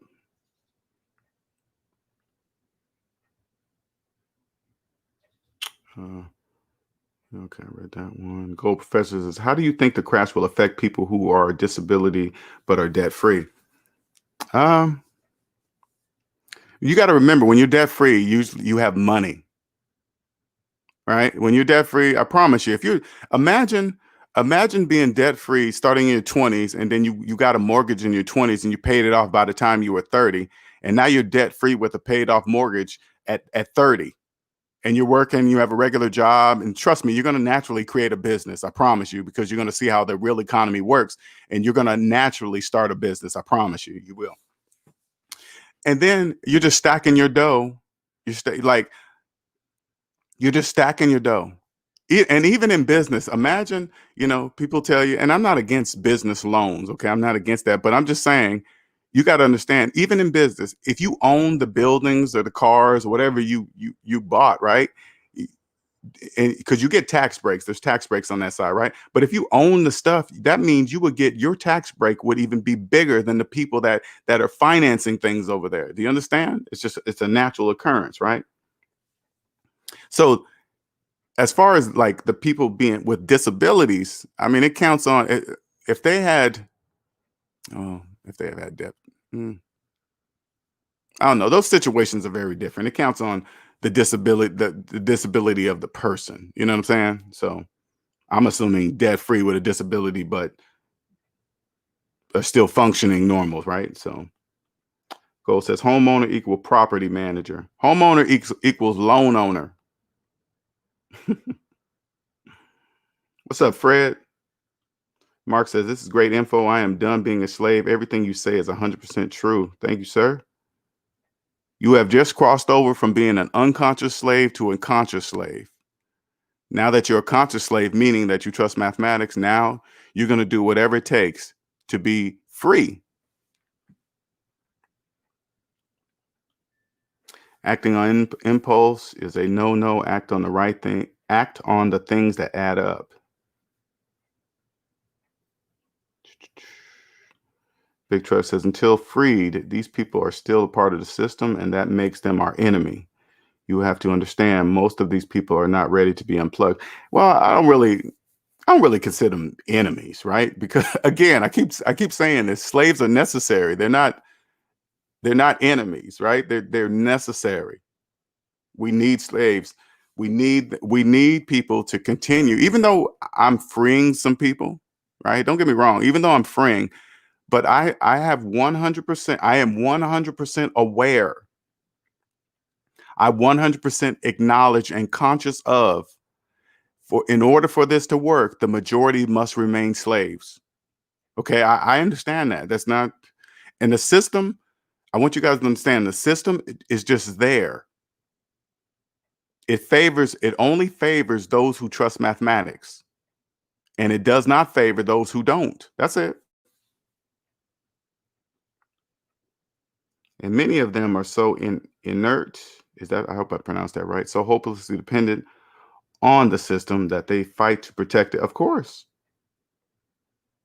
Well, you got to remember, Big Truck, that is all they know. So if you come along and tell them this information, you're basically asking them to change their world, to change everything they've been taught, everything, change it all. It was all wrong. I know your mom and dad loved you. I know all your friends loved you, but they all told you wrong. It's like, and you're a stranger saying this. They don't even know you. Because in their minds, they're probably thinking, no, these people love me. They wouldn't tell me to do that. Well, they would if they don't know themselves. Even when I grew up, credit, soon as I turned 18, hey, you got to get a credit card. You got to build your credit in order to do, hey, that's the only way. I mean, it's a program. That's the only way you're going to get a nice car. That's the only way you're going to get a nice house. You got to have good credit. That's the only way you're going to get those things. That was constantly pounded in my head, constantly. So what did I do? I went along with it, got several credit cards. I thought I was the bigger the balance I got on the credit card. I thought that was impressive. Hey, yeah, my credit cards have $10,000 limits. Going around bragging, telling people, it makes no sense. No sense. How did you do that? Right. The common denominator is still debt. Sure is. The common denominator never changes, ever. I'm holding on my copy right now. I keep it right under my desk. If my calculator don't cosign, I'm not making the purchase. I like that. I like that nicer. My calculator is the cosigner. My calculator tells me if it's approved or not. So if you ever go into the car lot and you sitting down to finance a car, and then when they keep getting up to go talk to this mystery dude behind the desk, behind the mirror, and you say, hey, no, I don't really have to talk to nobody. I'm gonna talk to my guy right here. They're gonna look like, who? Mr. Calculator. What's up, DTN? What's going on? Yep, you're right, K-Mac. Debt is debt. Debt is debt. Agents of Dodge advertise. You're right, Big Truck. You're right. Sure is. But hey, it's all business. Man, you guys, look, okay. When you're debt free and you're an alien, man, when I drive by a CarMax lot, I mean, that thing is football fields wide. Football. Who do you think CarMax favors to? Slaves. Why do you think those car lots are like football fields? That's how many slaves there are. That's why they're so big. That's why they're so big. All these side car lots, there's a million of them, but I want you to just look at the big boys. They cater to slaves. Hey man, that's business. Does it look like CarMax is not doing too bad? They're not doing too bad, are they? They know how to do it. They know how to do it. That's how you look. If you want to be successful, get debt free first, and then you come out and then you look at businesses from a debt free perspective. Okay, you look at from a debt free perspective. You're like, damn, look at CarMax. Yeah, look at CarMax. They're killing the game, ain't they? Football fields of cars. FIC, thank you, sir. Appreciate it. Oh, thank you, James. I appreciate it, man. I had to look at my phone just now. Thank you, sir. I appreciate it. Shout out to James Sandman for the Cash App donation. Thank you very much, sir. Let me put this thing on ding, because if I'm not, it's on vibrate, I won't even hear it.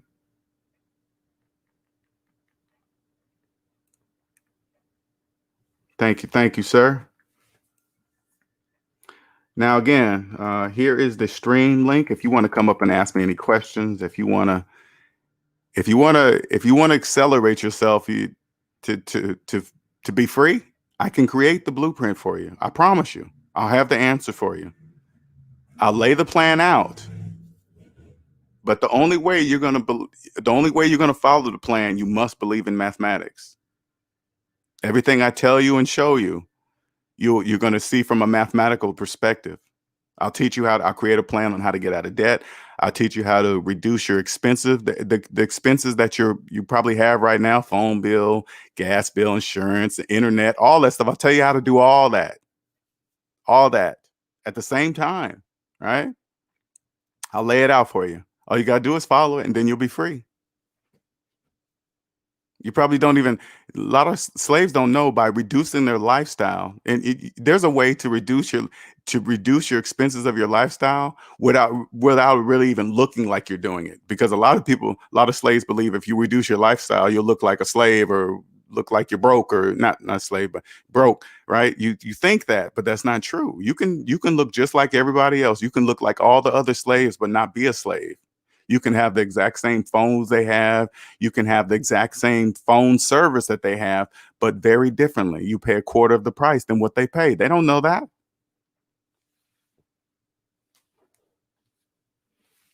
Slaves don't know that. This is what I do for clients. This is what I do.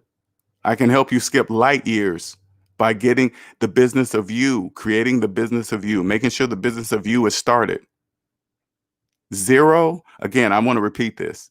In your whole financial life, I want you to understand something, okay?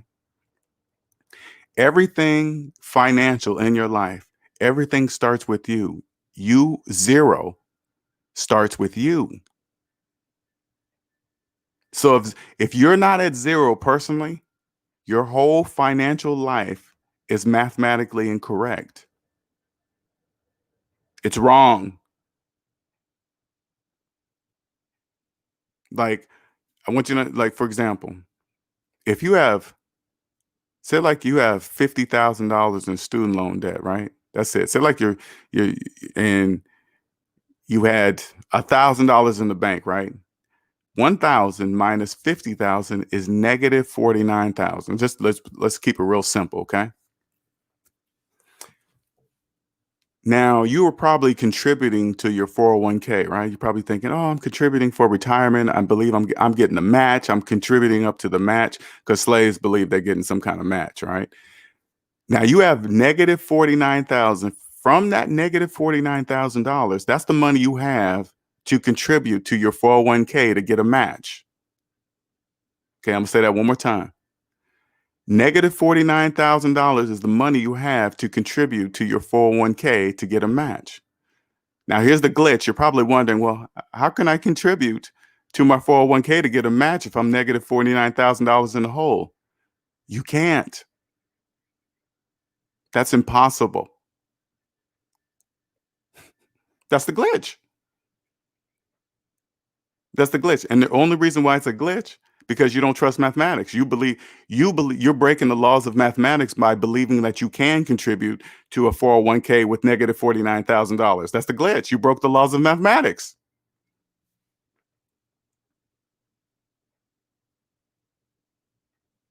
Then you're probably thinking, then whose money is it? All you need to know, it's not yours. Whatever money that's being contributed to your retirement plan right now, it's not yours. How do I know this? Because money doesn't even exist for you. So it has to be. It has to be borrowed money.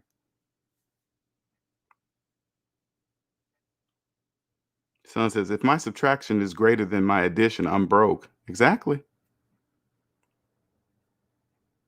Exactly. Hence the name savings minus debt.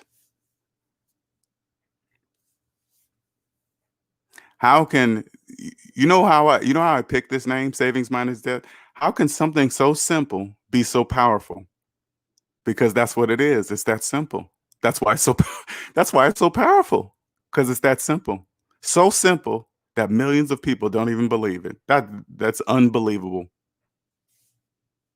Absolutely remarkable. And I want to repeat this so you guys can understand something. A human designed this. A person, a family, somebody, centuries old. Okay, so that's centuries old, right? Somebody designed this, and they put the psychology in it and put the plan in it, and just it's a brilliant masterpiece. It's absolutely brilliant. It's absolutely magnificent.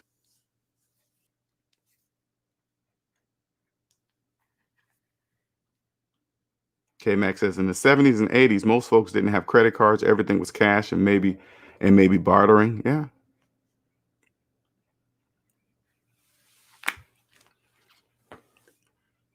Once you get out of debt, let's put it this way. Once you get out of debt, the economy affects you in a different way. It doesn't affect you the way when you're a slave. The economy affects you negatively when you're a slave. But when you're on the economy, the side that trusts mathematics, it affects you in a positive way. Okay. It doesn't matter the time. It doesn't matter what's happening. None of that matters, because when you're not a slave, you see that coming from a million miles away. You know, when you see this is movies, okay? When you see some, like, you remember some guy remember that movie a long time ago, The Big Short? Have you ever watched that movie, The Big Short? Now, if you watch The Big Short, you'll see this guy. He looked like he's some kind of brainiac dude that had all this money, and he was some master mathematical magician. He figured this crash was coming. That you don't have to. That's a lie. You don't have. That's not true. You didn't have to be a brilliant, smart scientist to know. All you had to do was just trust mathematics. You could have saw the housing market crash coming a mile away. Just like I'm telling you right now. How do you not see slaves are buying houses right now? They have no idea housing market crash is coming. How do they not see that? Because they're slaves.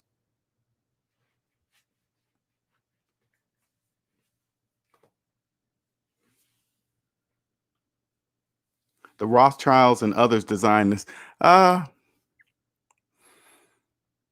Maybe. I mean, that's what we're being told. I know that, hey, this family did this and that. Well, unless I talk to the Rothschilds themselves personally, I don't believe any of that stuff.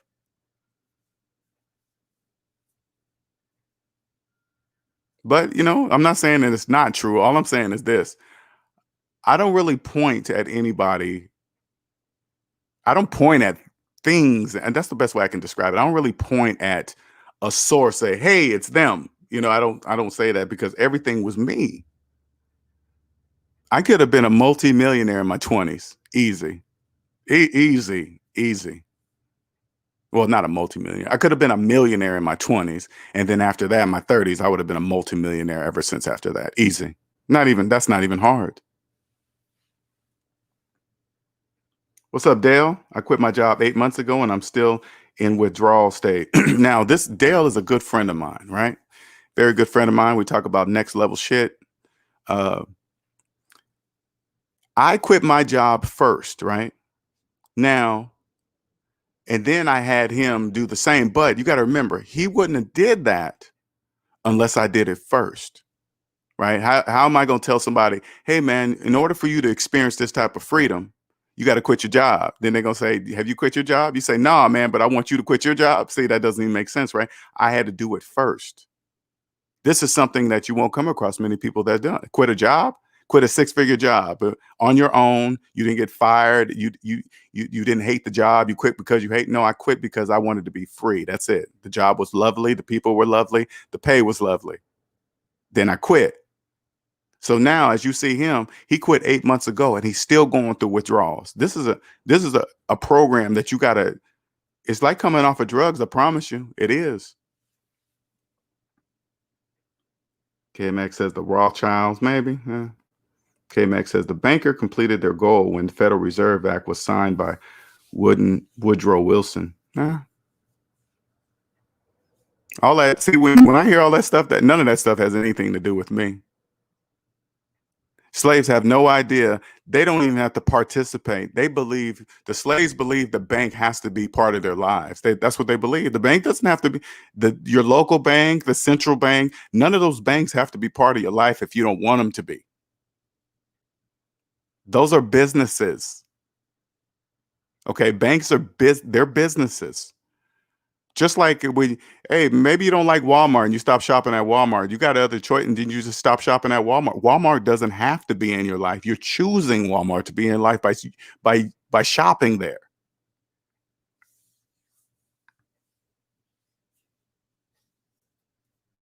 Like when this is what kills me with slaves. Slaves say, "Hey man, have you know how much the national debt is? Have you went to the national debt clock on the .com or whatever, the internet, the website, blah blah blah." You know what I say to them?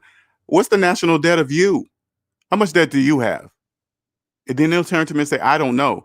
Then let me ask you something. If you don't even know how much debt you're in personally, why are you worried about the debt clock? I don't really understand that. I don't even get it. Why? How much debt are you in? I don't know. Then how do you know about the national debt clock? I don't get it.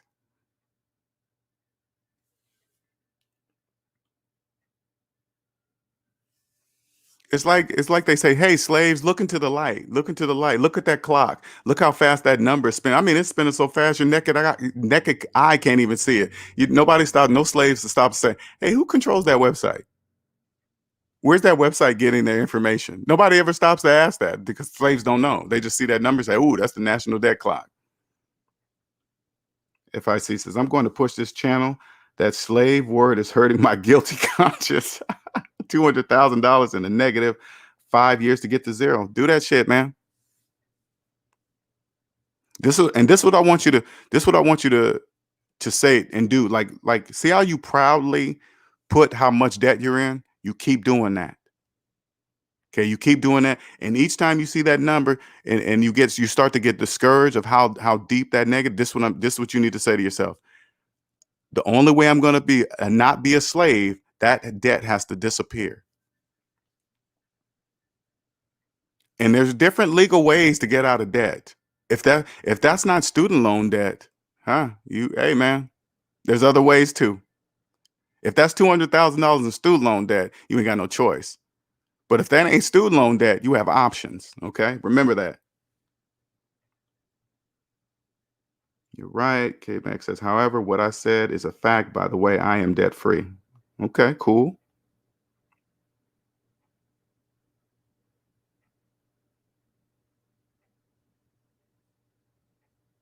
And what you said, K-Mac, I understand. I know for a fact it's a fact. Whatever happened, whatever they did, they signed something, something, something.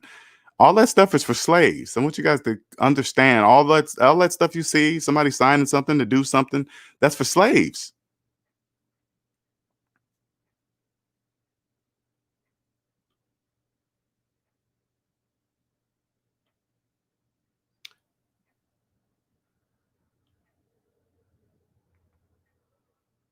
What's up, Mama Max? Dale says the debt clock makes everyone feel good about their own debt, like a reality show makes our problems seem small. And that's true. And I thought about that too, Dale. Exactly. They see that debt and say, "Woo, at least my debt is this." They don't know they're programmed to think that. They always compare their debt to somebody else's debt. This is why they do articles about like successful people in student loan debt. So the people in their student loan debt will feel better because it's less than the person they show them. So what they'll do is get a doctor or a lawyer or somebody, a physician, somebody that makes a lot of money, and they're deep in student loan debt. So the other slaves can see this professional that makes all this money and is in triple the student loan debt as them, so they feel good about their debt. First thing they do, without even knowing that, they're thinking, "At least my student loan debt is not that much." They don't even know they think that.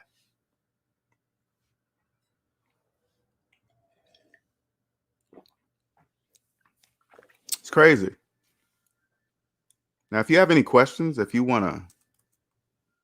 need somebody to accelerate your freedom, I got the plan for you, man. I can help you. I can organize your whole personal financial life. Sure could.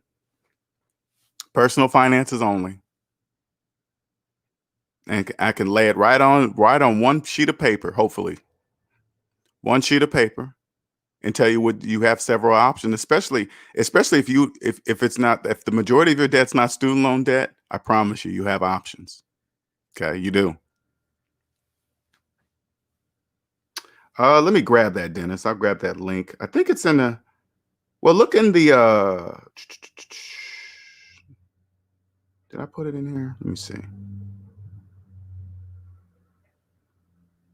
Oh, I didn't. Huh. I gotta add that. 1 second. I'm gonna grab that. I thought I put that in there. I guess obviously I didn't. Okay. 1 second. Let me get that members only link. Unless one of you guys have it. I got to put it into the details because I keep forgetting.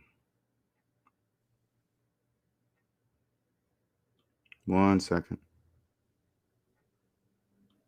I can't see the screen while I'm doing this too, by the way, if you're trying to say something. Okay, here we go. All right, here we go. Here is that.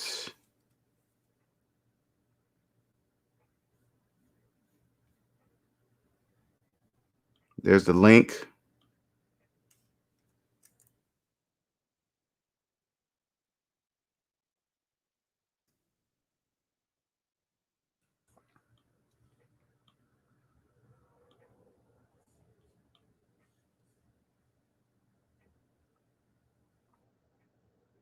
Okay, there's the link, Dennis. There you go.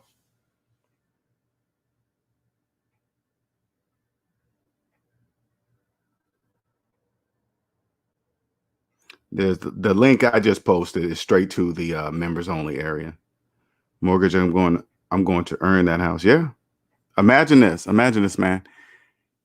I always keep saying that, man. You pay your house off while millions of people, I mean millions are walking around calling themselves a homeowner with a mortgage. You pay your house off, you will be a real homeowner. As you're asked, are you a homeowner? You'll say yes, but it will be for real. While millions of people are saying yes, and it's not even true. They live in the matrix. They live in the matrix. So again, today's Q&A Sundays. You can ask me any personal finance question you wish. There's my Cash App. I always forget to put that up there. By the way, shout out to the people that Cash App me when I'm not even on a live. They come across my videos. I appreciate it. Okay. I know I don't really get a chance to say it. I respond, but Cash App don't really give you an area for words to respond. You got to respond with some kind of icon or something. No, it's a loan owner. They're a loan owner.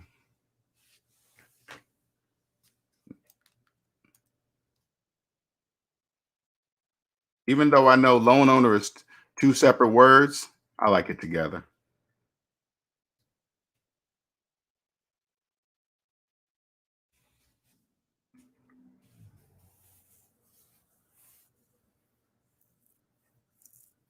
So any questions? Anybody want to come up and ask me any questions?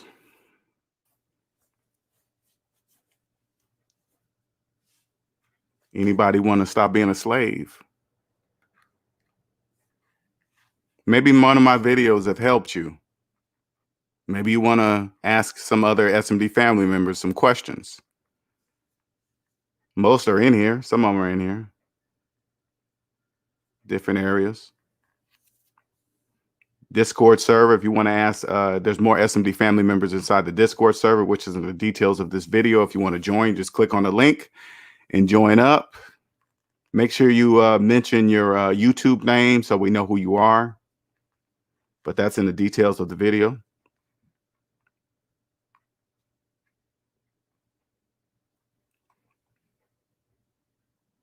Home aloner.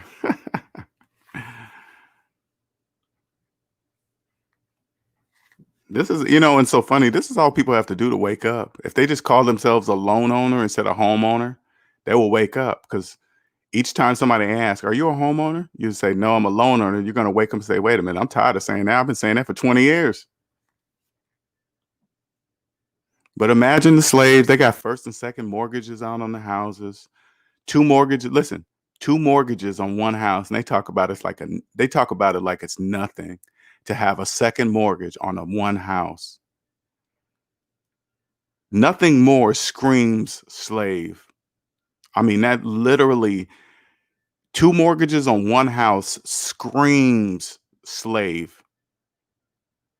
Scream it. Like, you'll hear a slave say, yeah, I took out a second mortgage on a house, and I took that money and then I put it down on another house, on a rental property, or whatever they say they do, right?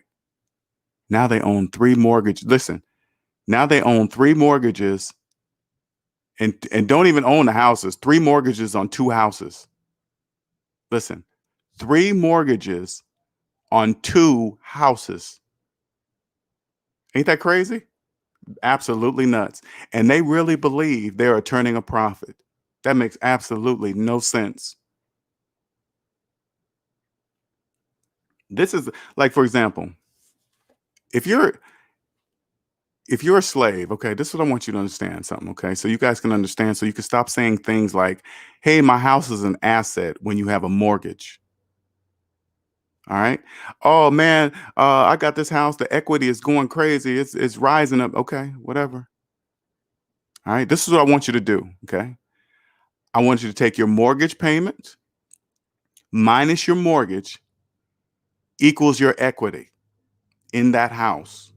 Let's say it one more time. Okay. Take your mortgage payment minus your mortgage equals your equity. That's how much equity you have in a house that you don't own. Okay. You don't own. If you don't own the house, you don't own the equity.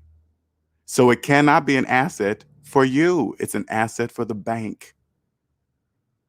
The bank's not hiding this from you. They're not being evil. They're not hiding fees in the paperwork. They're not doing anything evil. You are the only one that don't trust math. The bank trusts math. You don't.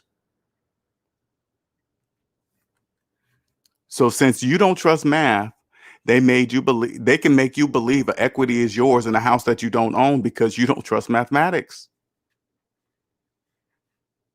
It doesn't matter if the house is going up in value for the past 10 years. Hey, it went up 5, 10,000. Not for you. It's not your house. That's why you must borrow the equity at a percentage rate. When you go to your savings account, do you borrow your own money at a percentage rate? No, you just go and pull it out, right? Because it's yours. At least you think it is. We need an app called Money Chat that allows you to send money with words. Money allows you to send money with words. Okay, what do you mean by that, Nick? What's that mean? What's that mean? Gold Professor says, indeed, you are a loan owner, but you still are the property manager. Yes, you are. You are charged to make sure all of the issues with the house as well as the care is your responsibility. Sure. You are the manager of the bank's property, and you're paying. And check this out. And you're paying for the privilege. Now imagine this. I want you slaves to understand something. You see how they clear an acre of land and put about 1,000 houses on it, and then they charge HOA dues, homeowner association. Now imagine this. Imagine you're a slave in debt with student loans older than your children. You get a subprime mortgage in one of those housing complexes with HOA dues and fees and stuff like that. That's the ultimate slave of slaveries. You don't even have the money for the house. Now you're paying PMI, homeowner association dues, all that stuff, and own absolutely nothing.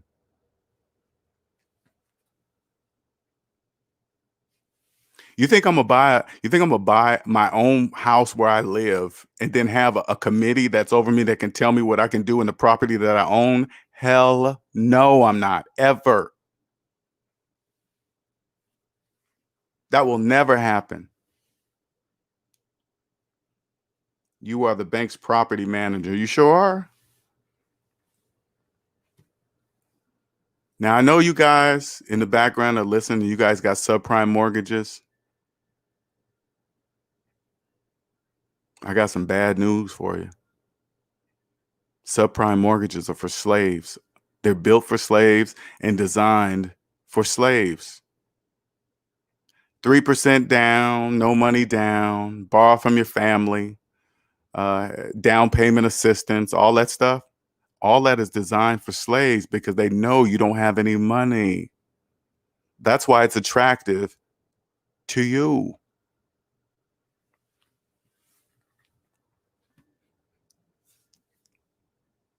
Right now. You don't even, I know you don't get it, and it's okay. And understand, when I see, like, for example, when I see other YouTube channels and these real estate gurus pushing subprime mortgages, I'm not mad at them what they're doing. That's business. That's nothing personal. You know, sometimes I'll come across somebody who reach out to me and say, "Hey, man, this dude, he's a big real estate person and he's ripping people off." And I go to his channel and I see him pushing subprime mortgages. I know exactly what type of person he is. First of all, if I go to his channel and he's pushing subprime mortgages, number one, I know he's not talking to me immediately, right off the bat. As soon as they crack their lips and say FHA something something, I tune them out because I know they're not talking to me. FHA mortgages in any form are for slaves. All subprime mortgages are for slaves, okay? But FHA, people recognize more. That's business. Why do you think they have so many clients? Because there's millions of people in debt. They will never run out of clients, ever.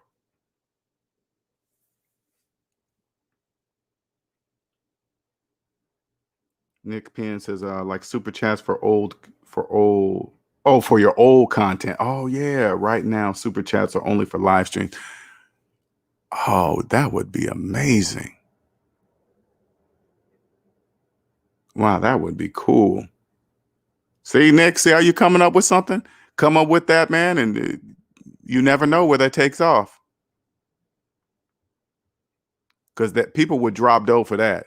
They would drop, hey, like, hey, you like this? You like this comment? Yeah, drop some super chat money or whatever, right?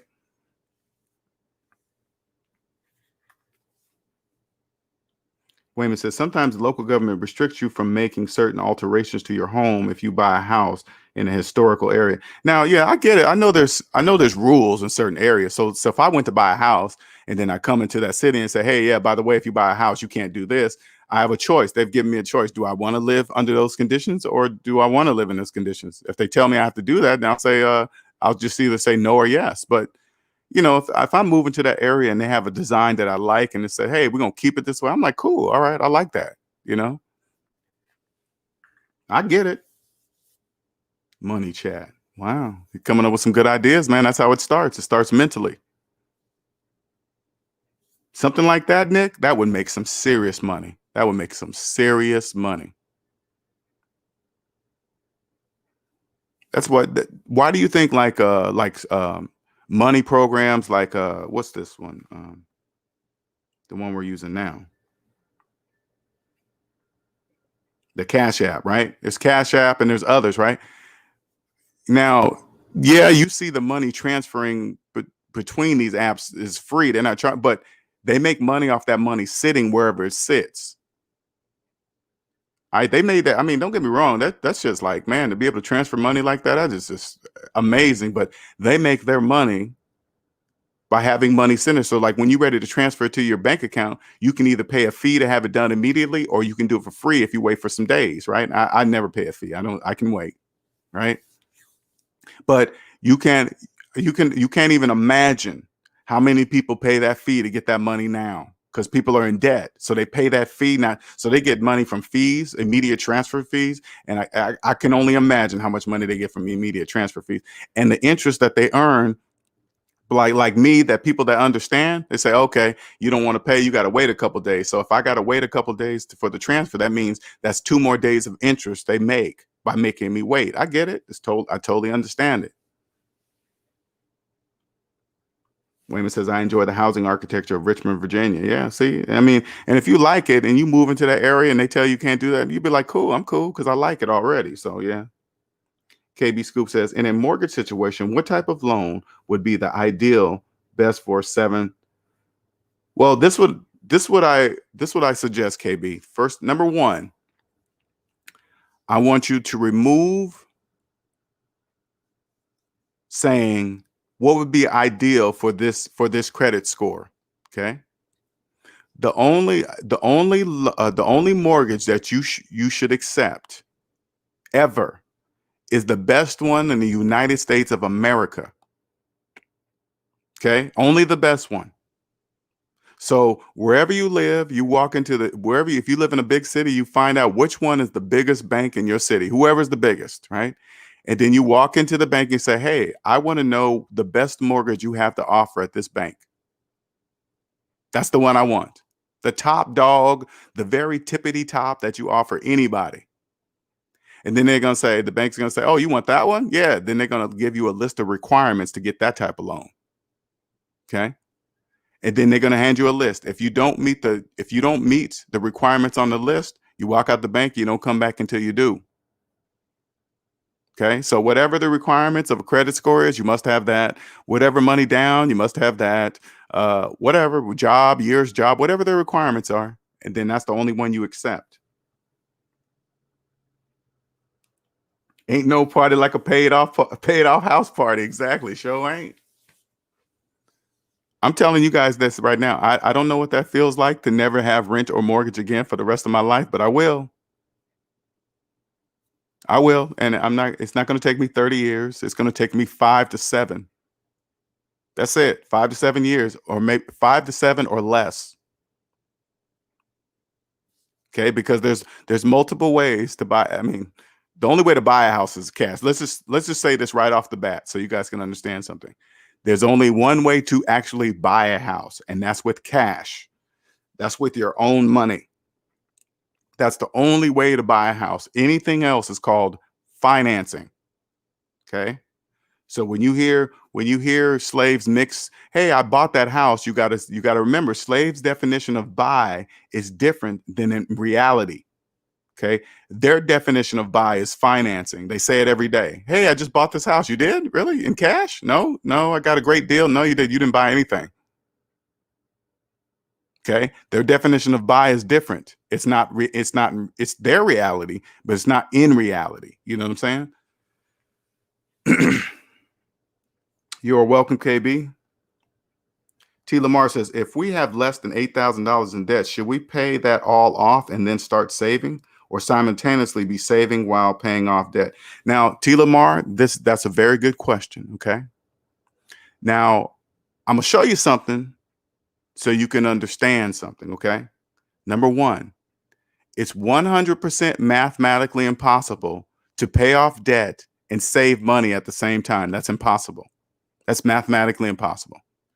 If you're in debt, you do not have the option of saving money. You can't. That's against the laws of mathematics. That's breaking all the laws of mathematics. If you think you can do that, that's impossible. So you have no choice but to pay off the $8,000 first, because laws of mathematics say like this. This is how you count. -8,000, -7,000, -6,000, -5,000, -5, -1,000, -500, -2, -1, 0. 1, 2, 3, 4. That's the laws of mathematics. That's how it works. That is a very great question. I want people to understand when T. Lamar and T. Lamar is not alone. I'm not even picking on T. Lamar. This is millions of people. Okay. They ask questions like that. And that's important that I answer them mathematically so they can understand. So when I answer them mathematically, now they can go back and read their question and say, he's right. You can't save while being $8,000 in debt. That's mathematically impossible. Then their eyes will wake up. Then their eyes will open.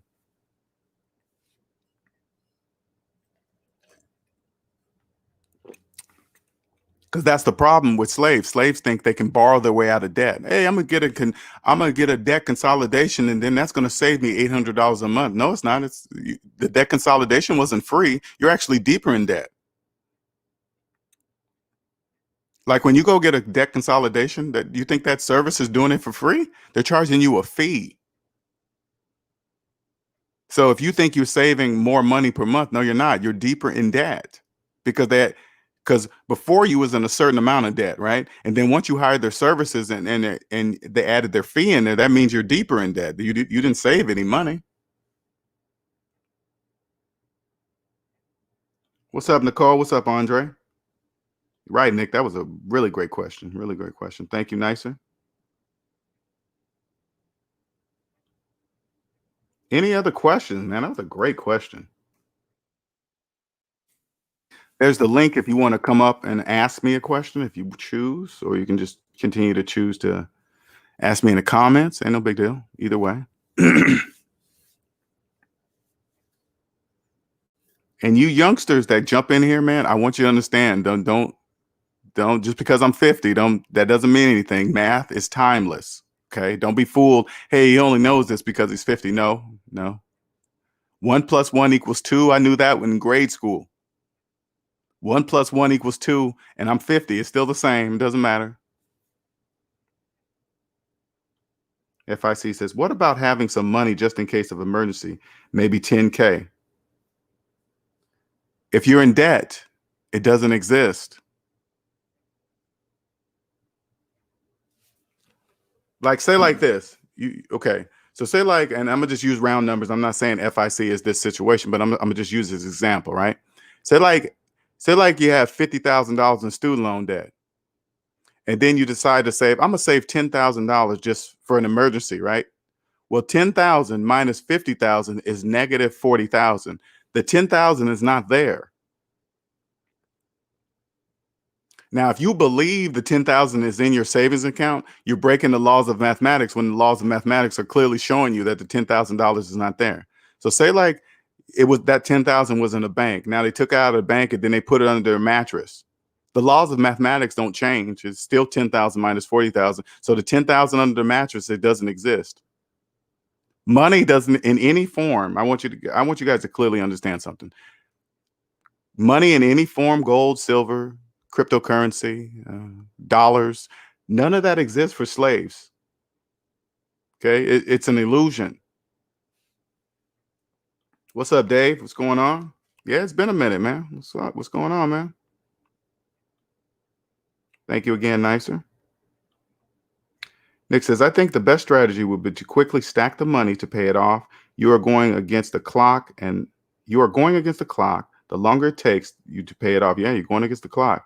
Each day you don't pay your debt off, you're going deeper in debt. Even if you say like this, say like you didn't even go anywhere. So like you stayed home for a week, you didn't leave, you didn't go buy anything, you're still losing money every day because all the interest that you're paying on whatever you financed. You don't even have to spend money to be going deeper in debt. You don't even have to you can just sit and then you'll be going deeper in debt.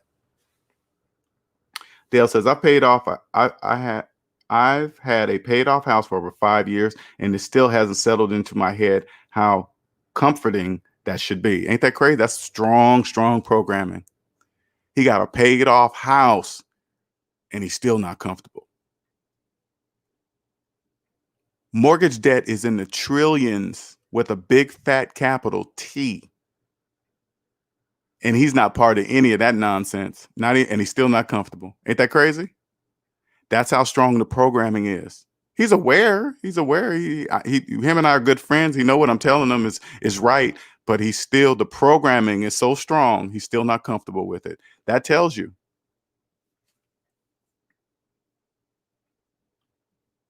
The more debt you will build via interest, sure will. And if you have student loan debt and you've been actually believing what other slaves do, putting it in the back of it. Oh, the interest is low. Why do you think these financial channels always compare debt interest with student loan interest? Why do you think they always compare? Hey, this is the reason why you shouldn't pay off your student loan debt. Okay, student loan debt is like at 3 to 6%, right? And then you got this debt over here and it's at this percent. Why do you think they do that? They want you to put that student loan debt. The student loan debt is the worst out of all debts. Any debt you have, besides IRS debt, anything below IRS debt, that is nothing compared to student loan debt. And this is why you can't bankrupt it. You can't add student loan debt to bank. You can't go to the bank and say, hey, I want to get rid of this. You can't do that. That means it's the most important. Everything else you can pretty much get rid of in bankruptcy. There's certain things, but nothing compares to student loan debt. Nothing. T. Lamar says, got it. That makes sense. Pay the debt off because with it, the money I save ain't really even mine. Nope. Exactly. See the way you're saying it? And I'm glad you're saying it like that to T. Lamar. That's important. It's not even yours. When you go get your check from your job, it doesn't even matter if they hand it to you or auto deposit. Doesn't even matter. It's not even yours. That money is already allocated to somebody else. You have $8,000 in debt. That money's not even yours.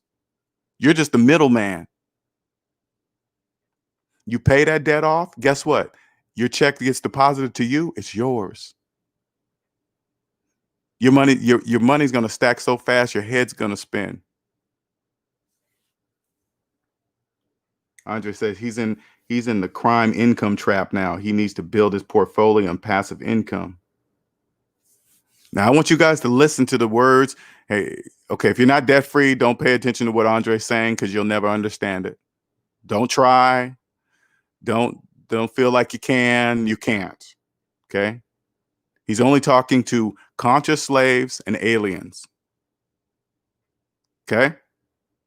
Don't say, hey, what's income trap? What's that mean?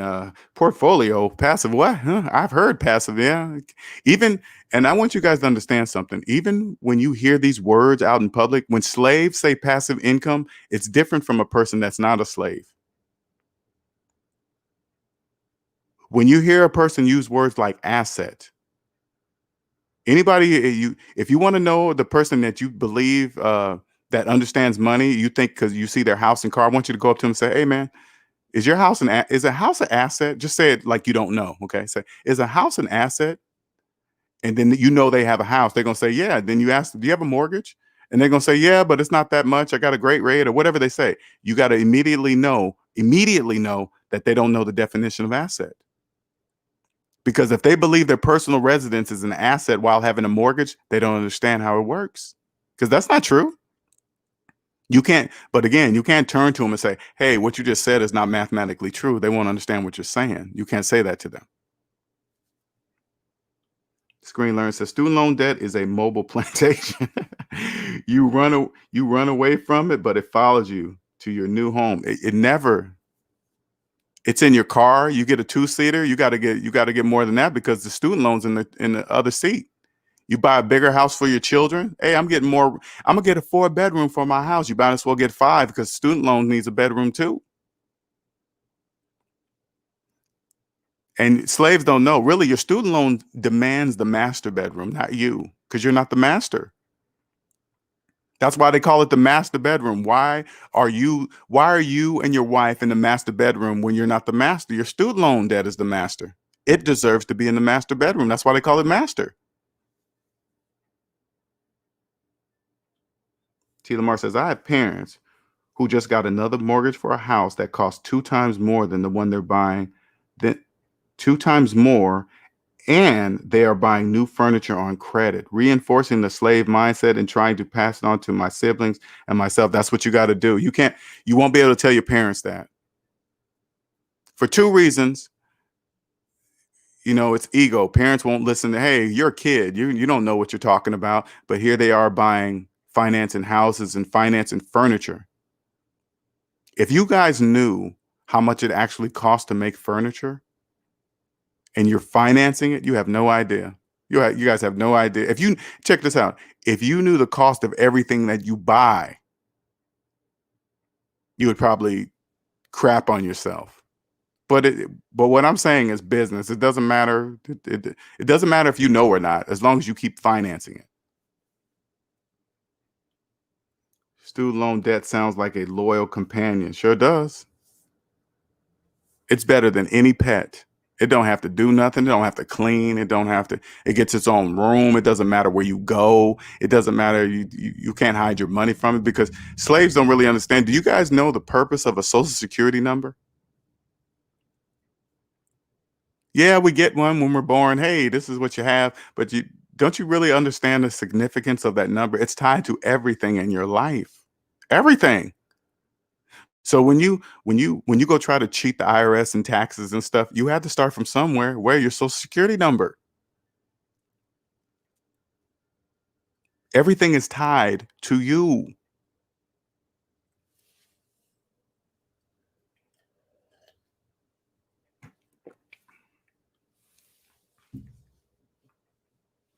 Everything.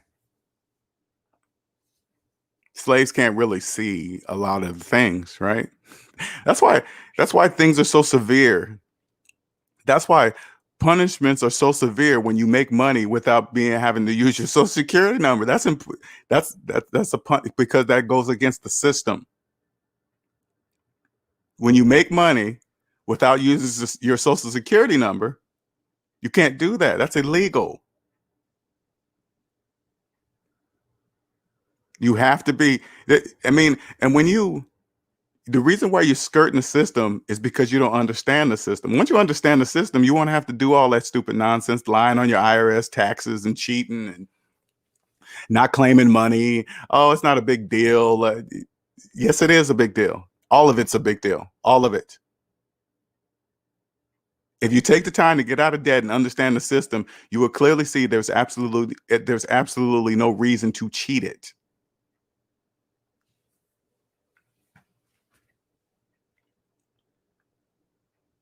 How do you go a decade of having student loans?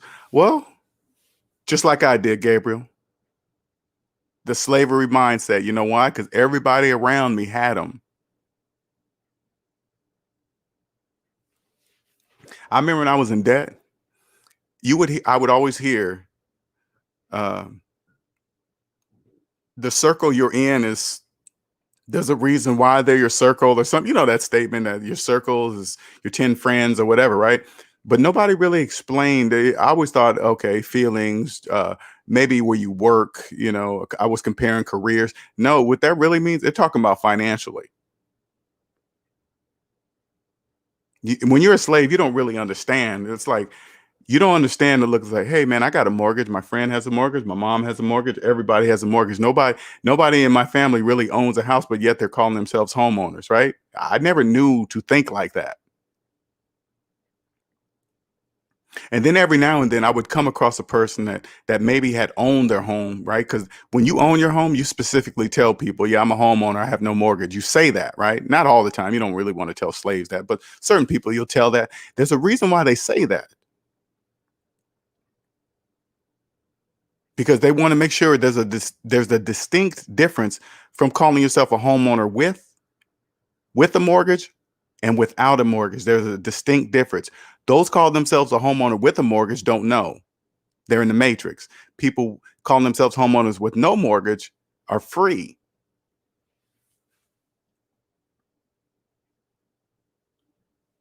Iceman says, over a decade ago, the markup on furniture was 400%. Not sure today. Ain't it crazy? Absolutely bananas.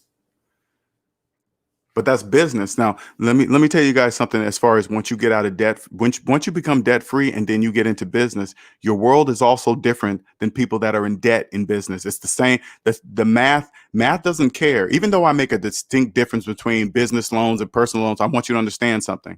Math doesn't care if you're talking about business or personal. Math doesn't care if you're talking about business. It doesn't. You're talking about your personal finances or your business finances. You ask math, math say, I don't care. What you talking about? Everything applies. So I want you to, when you cross over business, you'll start to see how much things really cost. You will naturally start to see how things work, and you'll naturally understand how to sell. Put it this way, people, regardless of what the economy is doing, people will buy what they want, regardless of the outside situation. Okay, here's a perfect example. We're in the middle of a worldwide pandemic, and Apple's selling iPhones. Does that make sense to you? That doesn't make sense to me. Does it make sense to you? Millions of people out of work, but Apple's selling iPhones. What does that say to you? It doesn't matter. People don't care what the outside. They want what they want. Once you're debt free, you'll understand that. And then what you do is you find something that they really want, regardless of the economy. You find a business that the economy doesn't affect. And what that means is, like, for example, let me give an example. Cigarettes. You think people are going to stop smoking because we're in a down economy? No, they're going to still smoke. You get it? See what I'm saying? See how that works? Beer. You think since the economy crashed, people going to stop drinking beer and alcohol? No, they're not. They're going to still buy it. Doesn't matter the economy. The sales might go down a little, but it doesn't affect you. See what I'm saying? That's what you come out and you find something. There's a million of them.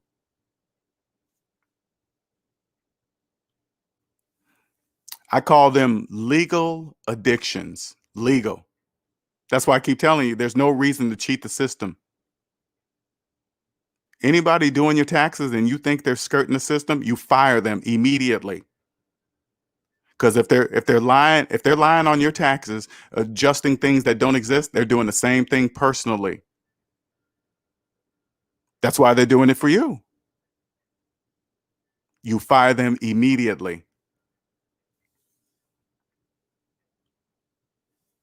This is true knowledge, simple and logical. Simple. That's why T. Lamar. This is very important for you to hear. That's why they can't see it. It's simple. Like statements like this. If it doesn't make mathematical sense, it doesn't make financial sense. CNTS. Just keep that statement. Just carry that wherever you go. Anytime you get ready to do some kind of purchase and you get ready to go buy something, and then you sit down, you think somebody, hey man, go finance a car. All you gotta do is sit down and say, okay, what's the sale price? All right. You want me to finance it for how long? 84 months? Yeah. Okay, how much will that car be at in the 84 months? And then you just look at the math and you'll see the math don't make any sense. So if it doesn't make mathematical sense, it won't make financial sense because nobody gets a finance car on sale. Nobody. When you go to a car lot and you see sale prices on the window, they're not talking to slaves. Those prices are for cash buyers, and even cash buyers won't pay that price on the sticker. Do you understand how that's how it works? If I'm walking on a car lot, which I would never walk on a car lot and buy a car cash anyway, unless it was brand spanking new, if I ever chose that, right? But I know if I walk in a car lot, say like the car is $20,000, I got $20,000 cash. I'm not paying $20,000. I'm going to say, hey, I got $20,000 cash. Which can you do? But slaves will believe the sticker price. And then they'll go finance it for 84 months, not even realizing the sale price nobody gets a finance car on sale. So everybody that you see finance a car, listen, everybody that you see that finances a car gets that car for a different price. Nobody's price is the same for the same car. So let's keep it low so you guys can understand. So if somebody with bad credit finances a $10,000 car, the price of the car is going to be different for them because of the interest rate and their credit score compared to a person with good credit, a better financial rate. That see how both walk away believing they got the car for $10,000, not even realizing the car was different for both. See what I'm saying? And that goes for anything you purchase, anything. If somebody goes and finances an iPhone, right? Each person that finances the iPhone, it's a different price for each person. But each person believes they got it for the price they saw on the website or whatever Apple displays. So if a new iPhone is $1,400, you really believe Apple made that one single phone for $1,400? You got to be a straight slave to believe that.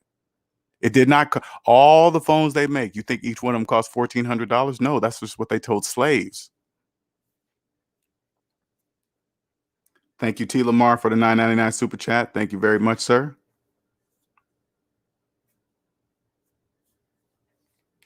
I understand this is a hard pill to swallow. I understand that there's not many channels like the SMD channel, but I want you guys to, those of you that come here, I want you guys to understand something. This is a family. This is not just me. It's a family of people, all here to help you be a better you, because helping you helps us. Okay, it grows bigger and bigger, and then you meet more and more smarter and smarter people, and then you connect all the pieces together and make a whole one of you.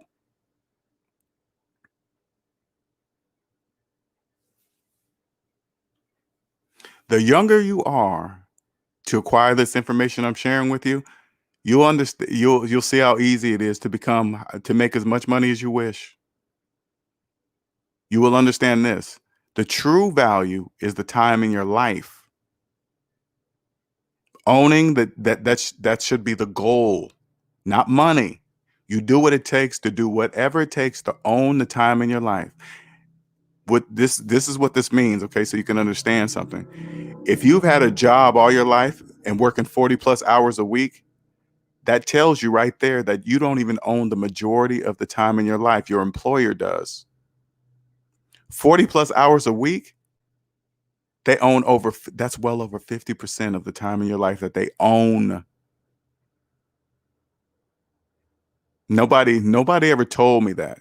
Nobody ever told me what I'm telling you right now. They own over 50%, well over 50. What's that, 75%? I don't even know what that is. How many? I guess if somebody can do this, somebody do this. Let's just base it on 40 hours a week, weekends off, right? How many hours is in oh, I already did 40, right? How many hours are remaining in the week? That's all you really got to do. You say 40 is theirs. And then, okay, that's pretty simple. I'm making it complicated. 40 is theirs. And then you got Saturday and Sunday at 16. Out of a whole week, 40 is theirs. They own 40 and you own 16. Because 8 hours, eight hours, it's because I'm saying 8 hours on Saturday, 8 hours on Sunday. So maybe I'm doing that even wrong. But you guys know what I mean. And that's if you don't work overtime. Don't forget about the free hours that you're giving them. Like when you answer calls after work and you answer emails after work when you're clearly off, you're giving away the time in your life for free. So you got to add in 40 hours plus overtime plus the free time. And whatever's left, do this for a week, okay? So you guys can understand something. Do your standard 40, do your overtime, all right? Do the time that you're working when you work after hours for free, answering emails. It doesn't matter what you're doing. If it's work related, you're giving away the time in your life for free. Do that for a week and then add in the hours that you got for 7 days, and then add whatever's left is yours.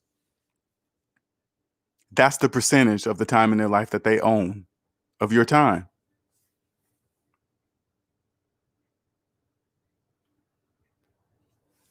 SMD are aliens. Now, even that, like when you understand what that means, alien, and I know you guys don't believe it, whatever, right? It doesn't really matter what slaves believe, honestly, it doesn't matter. But when you come across an alien and you say, hey man, I'm an alien, they'll know what you're talking about.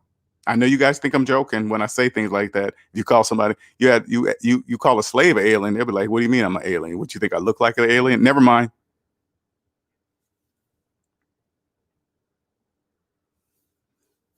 I know you guys think I'm joking, but I swear to you, once you come, hey man, I'm an alien, they'll look at you and say, oh shit, this person knows. What's your thought on cash flow, LJ? What does that mean, Gabriel? What you mean? What's my thought on cash flow? What's that mean? What's up, Reality Game Design? Andre says flying saucers. What is, you know what I'm saying? Okay. I guess growing up, they gave us this, what an alien is supposed to look like it comes from outer space and they've got big heads and eyes, right? So they give you that illusion so you can see that, oh, the alien looks this way. So what do you think their analogy is on a flying saucer? Why? And I'm asking you, Andre, what do you think, why the depiction of a flying saucer? What's that supposed to represent? All right, what's that really mean? Because what's the name? He opened my eyes about the Matrix movie. I always thought the agents were some outside forces, but I realized I think that's why he climbed. That's why at the end of the movie, he jumped inside of him or something like that, just to show. And he destroyed the agent within him. Yeah. That makes total sense. So I wonder what does the flying saucer represent?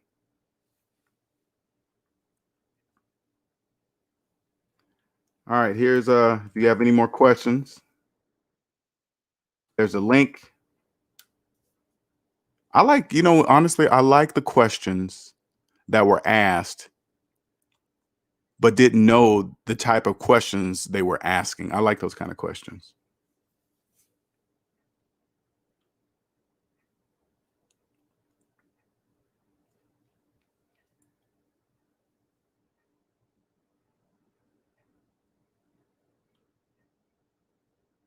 So any other questions? Any other questions? Screen Learn says a flying saucer represents something strange, like wearing glasses in the movie. they live. Okay. Blinds also represents something strange, like wearing glasses in the movie. Oh, in the movie They Live. Oh, I don't know if I watched that movie, They Live. Now I got to go see which shot, because I haven't seen that movie. Yeah, because I've always, now that I'm, I wondered, everything represents something, you know what I'm saying? So now I realize, because when I watch movies like that now, that's the best way they can, translate it to us, right? They can't really show you, because you can't really show somebody the Matrix and say, hey, it's right here. Look over there to your left, take a right here, look up on Google Maps. And, it's not, because that's impossible, right? So now I look at everything as a representation of something. So yeah, I got to check that out.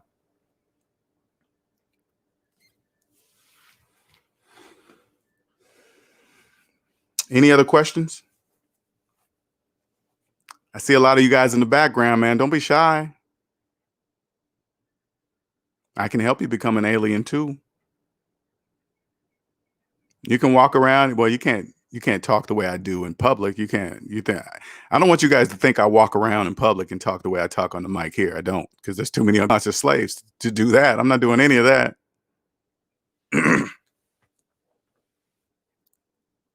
But don't get me wrong. One day I will be up on like a stage like Dave Ramsey and stuff like that. I'll be up on the stage like that one day for sure. That's coming. It's just a matter of time. It's only a matter of time. And honestly, I think my purpose is this. I think my purpose is to wake up, because there's not many awake people. All right. So I think my purpose is to wake up, which means create the base financial knowledge for people to be successful. Right. That's my purpose. Right. Because there's other awake people in different areas it's their expertise. Right. I'm here to create the base so you guys can understand. So you guys will be able to understand the next level of people, like screen learning, because I guarantee you, screen learning probably doesn't get that many people, Andre, that understand debt-free language. There's a different language, right? It's a total different language. As soon as they start talking, I guarantee you these guys know exactly where these people are in their finances without even looking at their credit reports and all that stuff. They won't. Mama says, please explain to me about the alien. Alien, good question. Very good question. Aliens are people that, first of all, 100% believe in mathematics when it comes to money, right?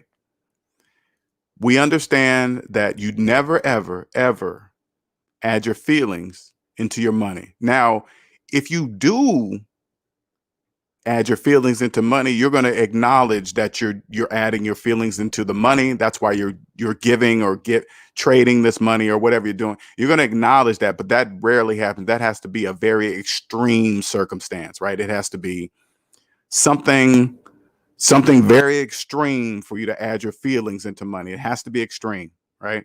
And there are certain situations that does happen, but you're going to acknowledge that you're doing it. So say like, for example, an alien decided to give somebody some money in debt, right? Give a slave money, right? You're going to give it to them. You're going to say, hey, you don't owe me anything. I'm going to give you this money. Okay, so it eliminates them having to pay it back. But at the same time, you might say, but by me giving you this money, you cannot ever ask for me. You cannot ever ask me for money again. All right. And slaves want that money so bad. Of course, they're going to agree with it. So say like somebody asked to borrow $100. A person with money is going to look at their financial situation, probably already see it well ahead of time, but they're going to say, I'm going to give you this 100, but you can never ask for me. You can ever not ask money from me again, ever. And you probably record it, because slaves like to forget that they promised that. So you're going to record it. So, God, how do you describe an alien? How do you describe? It's like you're going to be in the world. You're going to be in a world that you're going to see all the unconscious slaves just talking slave all the time. But then every now and then you're going to hear a fellow alien speak, because you're going to clearly hear them make mathematical sense, whatever they talk about money. It's going to be crystal clear, right? So that's how you're going to recognize other aliens, especially in the finance game. Okay. What's up, Cosmic?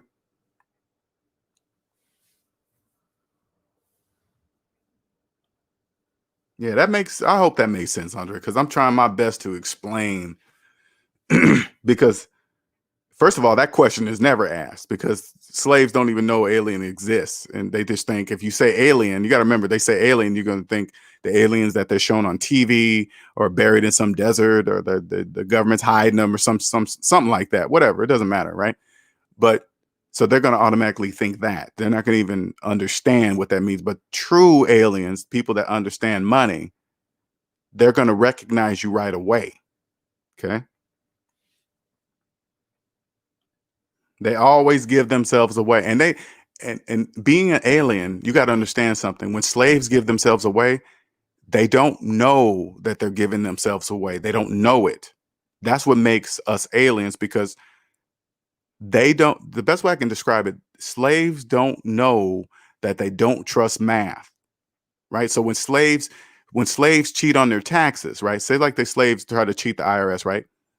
Since they don't know that they don't trust math, they don't know that they stick out like a red beacon, right? They don't know that. They'll try to make up something and try to say something, but they don't know that whatever they're saying will never make mathematical sense ever. It will never make sense. So if it doesn't make mathematical sense, it cannot make financial sense. It cannot.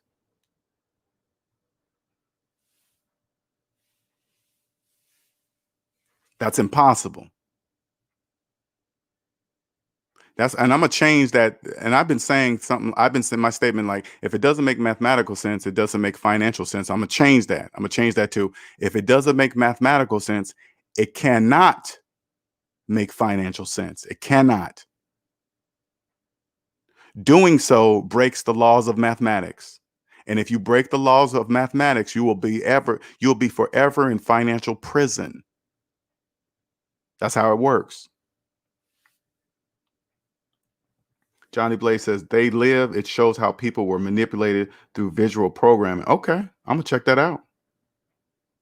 I'm gonna check that movie out and see how people look at that. And I haven't even watched the movie, but see how people believe that's fiction. They believe it's fiction. But millions of people believe they're homeowners with mortgages, 30, 40, 50, 60-year mortgages. They believe they're homeowners. Millions of people believe the equity in they own the equity in the houses that they don't even own. They didn't even have the money to buy the house, right? So they finance, and all of a sudden they magically believe they own the equity. They believe it's a magical asset. So they don't even have the money to buy the house. They finance the house, and now they believe it's an asset for them. That doesn't even make any sense at all.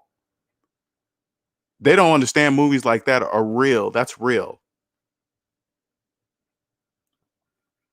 I understand now. Thank you. Thank you so much. I guess I'm an alien too. Yes, you are. Because you said you're debt free. I think you said your house is left. That's it. Your whole life is going to change when your house is paid off, because you're never going to have a mortgage again for the rest of your life.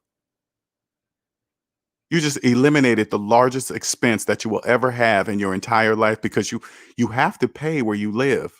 It doesn't matter. It doesn't matter if you rent or buy, because you got to remember, slaves don't understand. That's like when you when you hear slaves talk about rent versus mortgage, they forget it doesn't matter. Both of those have landlords, both of those have owners. It doesn't matter if you rent or have a mortgage. It doesn't matter.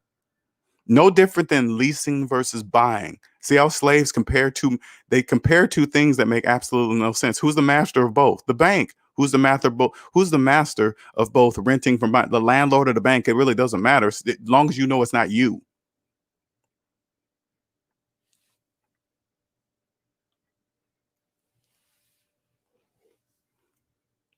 That's why it cracks me up when I'm on social media and when you hear slaves talking about, hey man, you're just throwing away your money on rent and this and that, and you're not earning any equity and this and that. You're just throwing away your money. And if I paid, they just think that. And then I say, do you have a mortgage? They say yes. That's why they want you to have a mortgage, because they have one. You think if I had a house with no mortgage, I'll be telling you to get a mortgage? Does that make any sense? Why would I tell a person with no mortgage telling somebody else to get a mortgage? Does that make sense? It doesn't make sense unless it's a business. If I owned a realty company, of course I want you to get a mortgage, because if I don't get you to get a mortgage, I'm a not be in business. How many people out there you think have money to buy a house in cash? Not many. I'd be out of business so fast. Dave says, man, I told this story before. One of my best friends was going through a divorce back in 2017-18. He moved out of the family home and got an apartment. He called me out of the blue, leaving a message saying he needs help. I call him back. He said he's getting evicted. He needs $800 to pay rent within 2 days. He asked for $400. I sent him $600. He was very grateful and said that he would give it back to me by Wednesday. Wednesday came, no money. Now we're 108 Wednesdays, 108 Wednesdays later. We're still friends on social media. He bought a new car, traveled a little since then. See what I'm saying? And that's what I'm trying to say, Dave. That's what I'm trying to say. If you need money to pay your rent, right off the bat, they're a slave right off the bat. So if you give them money, you're not getting it back. You got to understand that. So that's why you got to say things like that. I mean, that's where the feelings part come in. You want to help them out. You say, hey man, I'm going to give you this money, but you can never ask me for money again. You have to say that. They're going to take it because they need it and they're going to agree to it. But you got to make sure it's clear. Hell, I would even go as far as write him an email. I would have wrote the person an email just to make sure and date it, and I would have starred it, and I probably would have put it on my calendar. So when they do come back, they always do that. They always come back and ask the same person where they got money from before. They always come back to the source. Hey, this person gave me money last time. I'm gonna go hit them up again, even though I haven't paid them back before. They do that. I don't know why slaves do that. They just do that, right?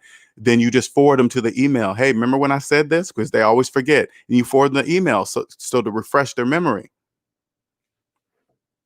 Because you write them, you say, hey man, I'm gonna give you this money. Do you agree to that? And you make sure they respond. That way you have the whole email, so it won't be no fight. It won't be, hey man, no, remember I said this? And you wrote back agreed, right? That's you, right? Yeah. All right then, what are you talking about? I don't know. He's always sitting in the background. You never know if he's here or not. I'm not even mad. Just see, but that's what I'm trying to save you from. It's more about you, Dave. I'm trying to save you disappointment. I'm trying to save you from looking at him going on vacations, buying cars. The only reason why you care that he bought a car and went on vacation because he owes you money. See what I'm saying? Because if he didn't owe you money and you saw that, you wouldn't even care. You'd be like, whatever. Okay, I hope you had fun, whatever. But since you loaned him money, now it bothers you. See what I'm saying? But if you would have gave it to him, you would have just said, oh, okay, well, I see what he did with the money. All right, well, I'm never going to do that again.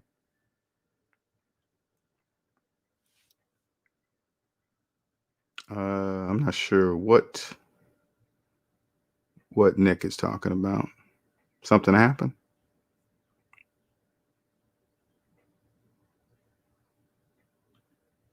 Dave says we haven't spoke since then. Prior to what we talk about at least once every 90 days. Prior to that, we would talk at least once. Okay, see what I'm saying? See what it does? They don't realize, you got to understand, they don't really realize it's their fault by not paying you back. They don't really understand that, right? They just throw out a date, get the money, and that's it. But if I was you, I would never bring it up again. I wouldn't even bring it up. But if he opened his mouth to ask to borrow money, that's when I would bring it up. But other than that, they're going to avoid you like a cancer. That could be a good thing. That could be a bad thing. That's totally up to you. But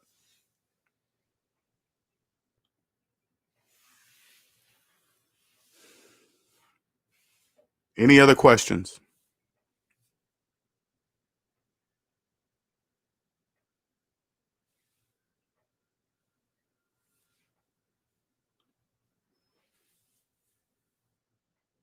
Right. And all I'm saying, Dave, is it's feelings. Okay. Those are your feelings. Oh man, I didn't want to be homeless. Blah, blah, blah. Right. Those are feelings. That's why you give the money. Because I'm not saying don't help your friends out. Don't help. But if you see them doing slave things, you got to understand you're not going to get that money back. You're not. They're slaves. If they need money for rent, you are not getting your money. If they don't even pay where they live for a roof over their head, they're not paying you. Okay. What's up, Black Hannah? Hi. As a former bank employee, we used to get paid a bonus for helping by giving by giving smiles to MTG or home remodeling loan. I'm not sure what the to someone who has no mortgage, just in case, up to 125% of loan value. Yeah, or home remodeling loan to someone who has no mortgage. Just and usually banks, they go after people like that. That people like, say like a paid off home was given to a child or a relative or something. And then once that home, check this out. And this is what people don't really understand. So say like a parent died and they had a paid off home and they decided to give it to one of their children, right?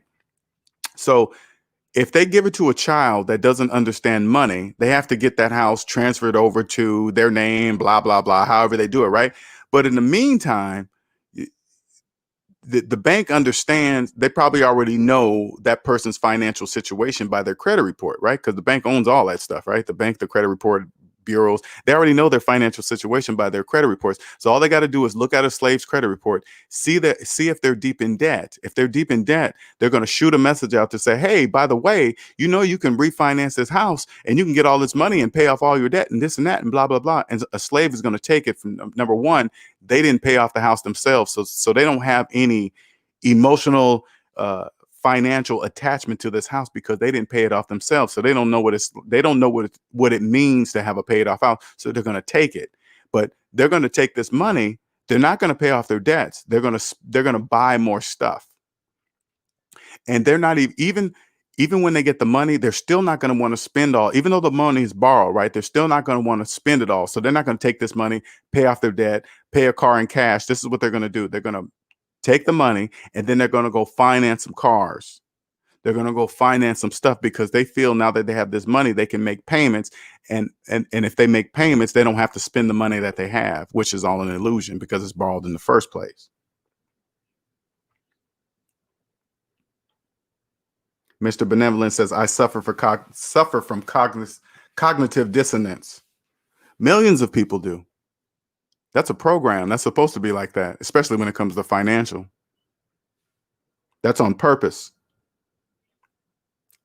About the movie, I deleted it by accident when I pulled my phone out of my pocket. Oh, okay. T. Lamar says, when exiting the debt matrix, how frustrating will hearing others' excuses be like? Like, will your tolerance be shorter with others? That is a very good question, T. Lamar. Very good question. You will have to learn if you want the people in your life that are close to remain in your life, you will have to ignore what they say when they talk about money. Your tolerance of it will become. This is how to ease your tolerance level. You got to remember this. When they talk like that, they're talking like that because they don't trust mathematics.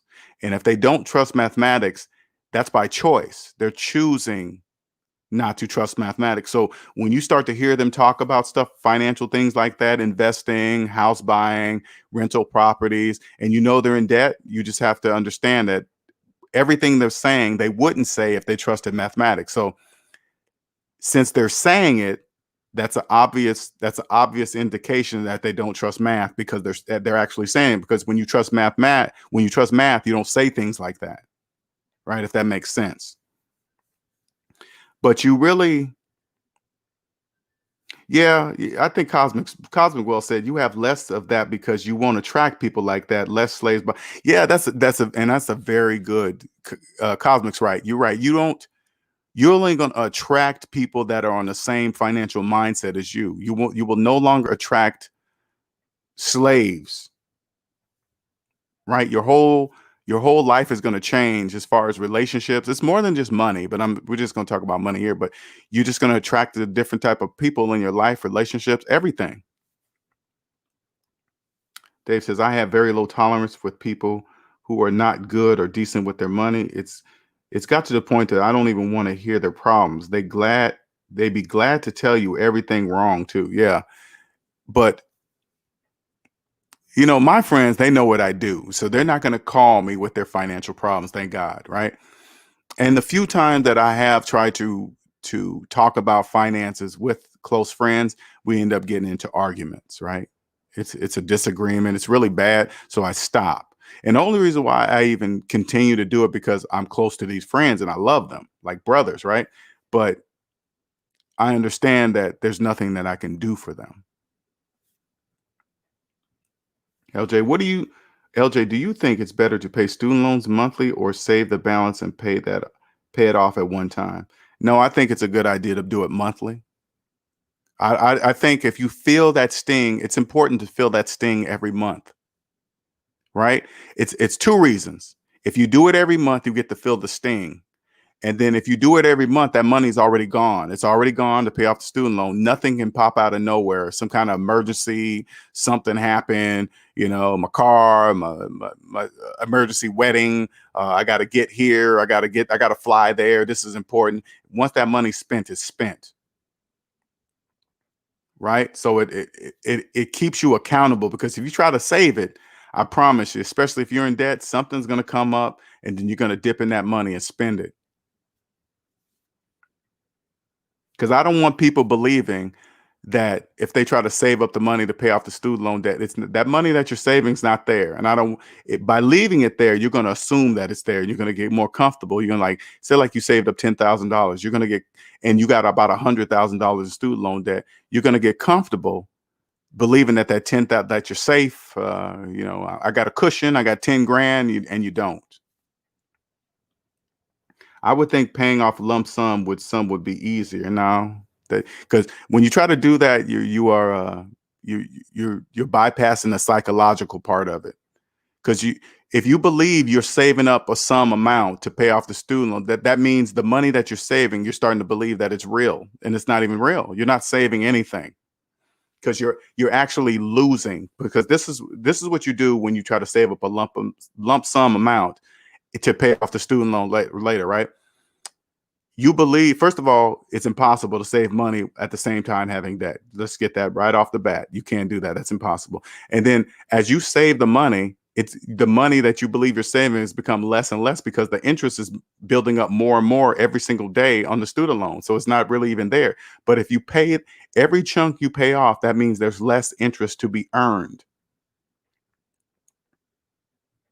So if you say like you saved up $5,000 in 1 month, you say I'm gonna pay up, and you don't pay it off. Well, the $5,000 that you could have paid on the student loan, that's $5,000 more in interest that it earned by you not paying it. But if you paid the $5,000, that means there's $5,000 less in interest that they're gonna earn on the student loan. Nick, no, you might pinch on that money. No, yeah, you will, because you got to understand that you're not saving anything. If you're in debt, you cannot save a cushion pad or whatever, right? This is why slave, oh, I'm gonna put a cushion. Well, your foundation, if you use the word cushion, especially with money, that's your foundation. Your foundation is a cushion. So if you have a house built, right? You gotta have a house built. You say, hey man, this guy's here to lay your foundation. We're gonna say, oh no, man, I want no foundation. I want a cushion. I want a cushion under my house. They're going to look at you like you're crazy. Why are you saying that about your finances? Oh man, $10,000 is a good cushion. Why you want a cushion? Don't you want a foundation?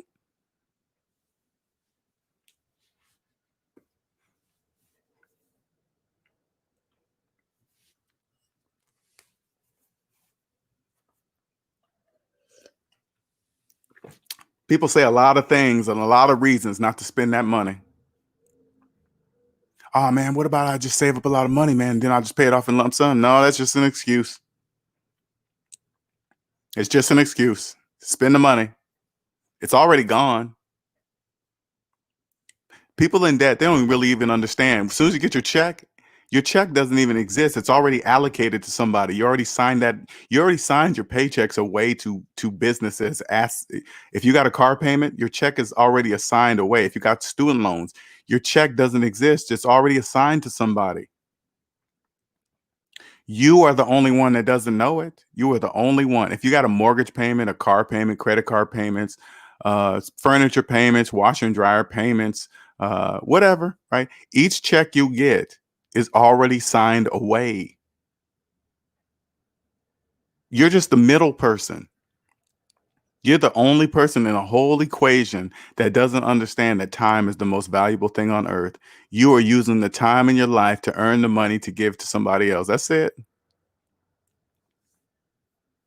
That's it. LJ, everything you are saying is correct. Foundation, cushion, exactly.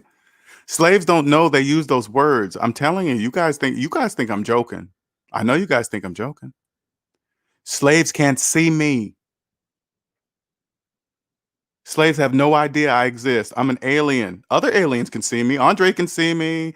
Cosmic can see me. Nicer can see me. Hyphy can see me. All the SMD family, they can see me. They know I'm walking around. But slaves, they don't see me. They see LJ. Hey, that's LJ. They can't see me. I know you guys hear me talking on this mic. They can hear, listen, slaves can hear vibrations coming out of my mouth. They can see the thing bouncing around my head. They can see it's going, hey, that thing moving. That means his voice is saying something. They know I'm speaking, but they can't hear me.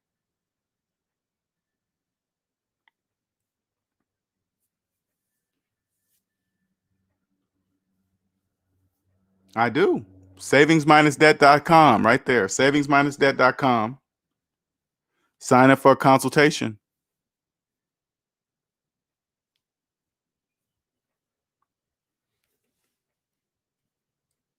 Let me see. Put that there. It's in the details of this video too. I think I put my website in the details of this video, man. Just click over there, sign up for a consultation. Yeah, it's in the details of the video. Yep, there it is. Okay. I do, sir.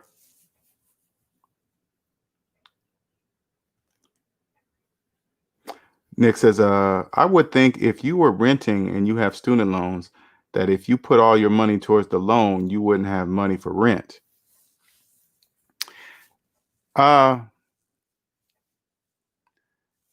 If you knew you had student loans, you should have known that you didn't have the money for rent. See what I'm saying? Everything has an opposite, right? If I had student loans, like say like this, I was living at home with my mom, right? And I had student loans, 50,000 in student loans. I would know mathematically I have no money for rent. I would know that. So I wouldn't even put myself in a situation to where I can't, because I guarantee you the student loans were there before they had rent. I guarantee that.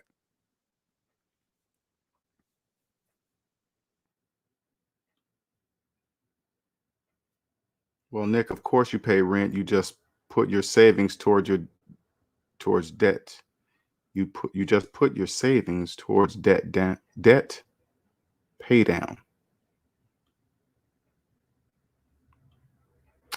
Kevin Jones says, you take care of the four walls of your house before any debt, which is rent, mortgage, food, utilities. Yeah, things you live, things that keep you alive. Because slaves like to say this. This is what they like to say, okay?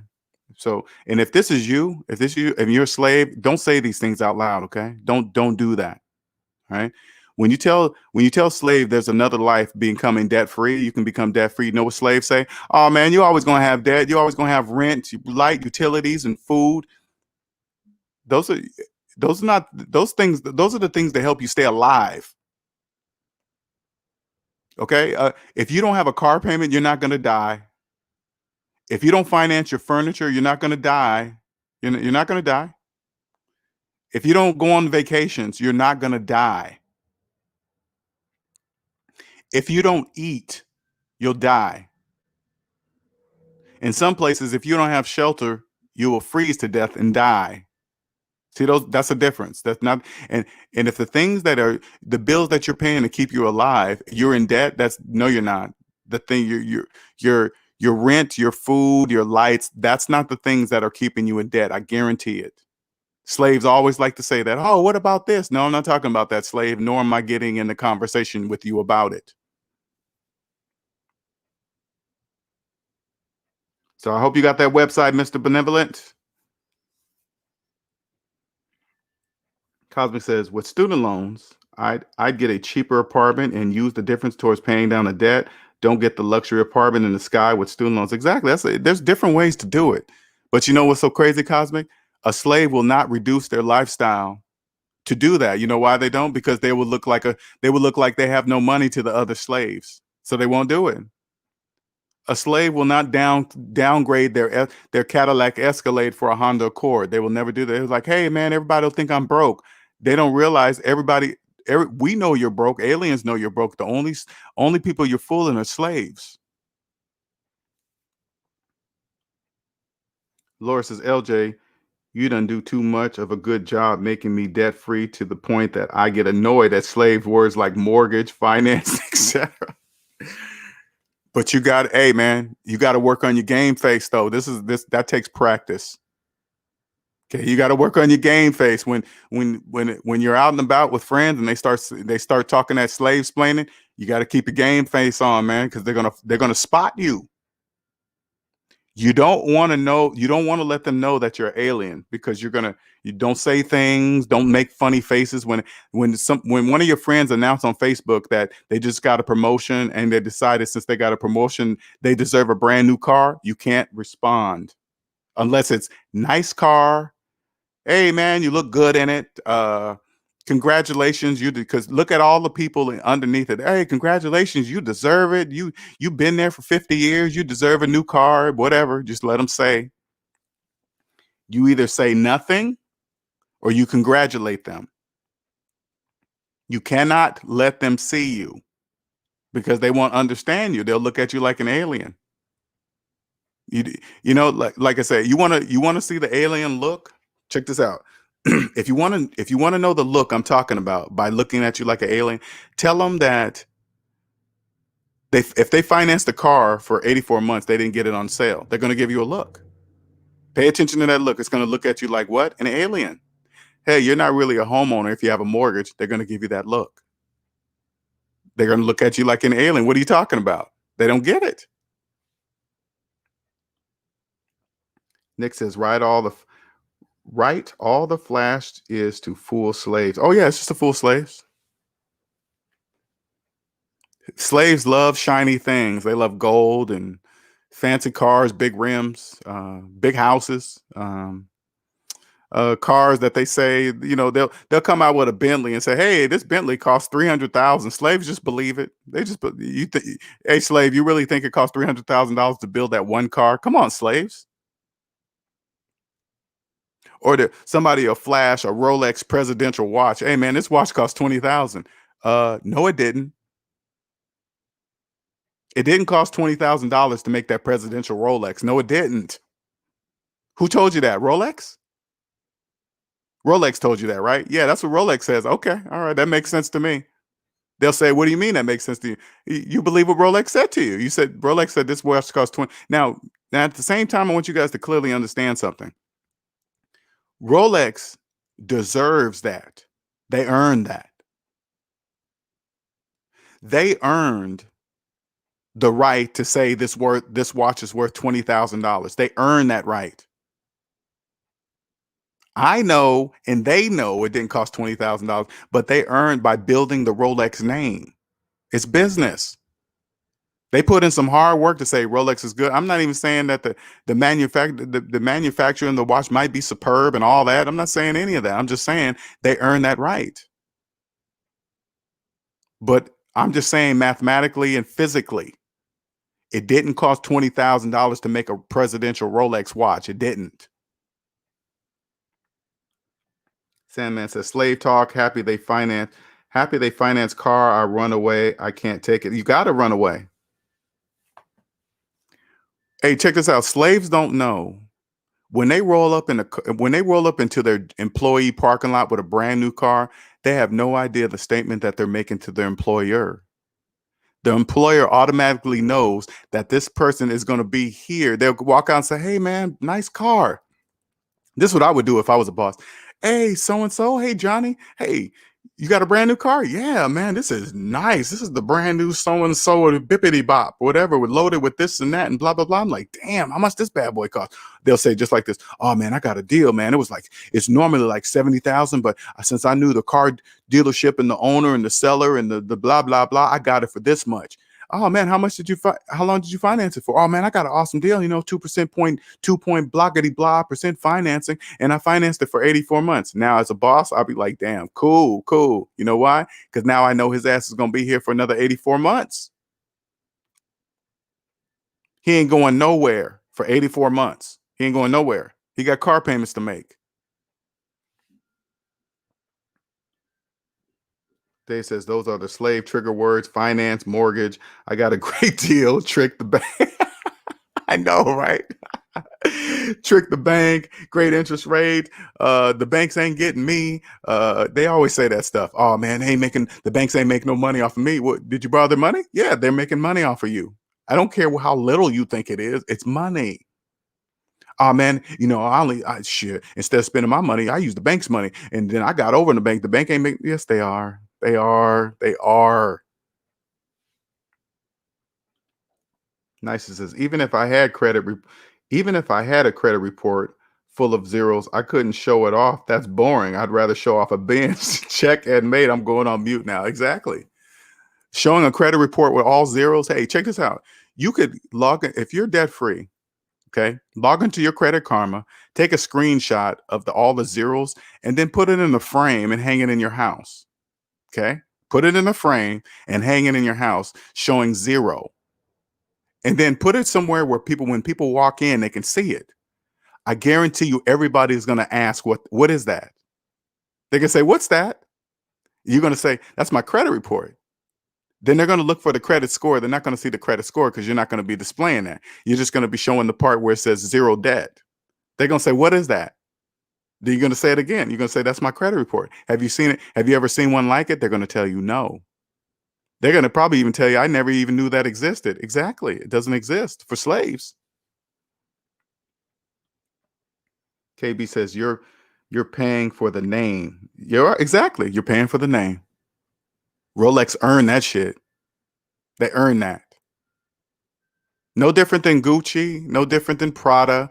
It didn't cost, like when you go to a Gucci store and you see this purse that costs, $15,000, it didn't cost $15,000 to make that purse. The only reason why they're paying $15,000, because that's what Gucci named the price. They said, Gucci said, we're going to make this purse and it costs $15,000. Why? Because we said it.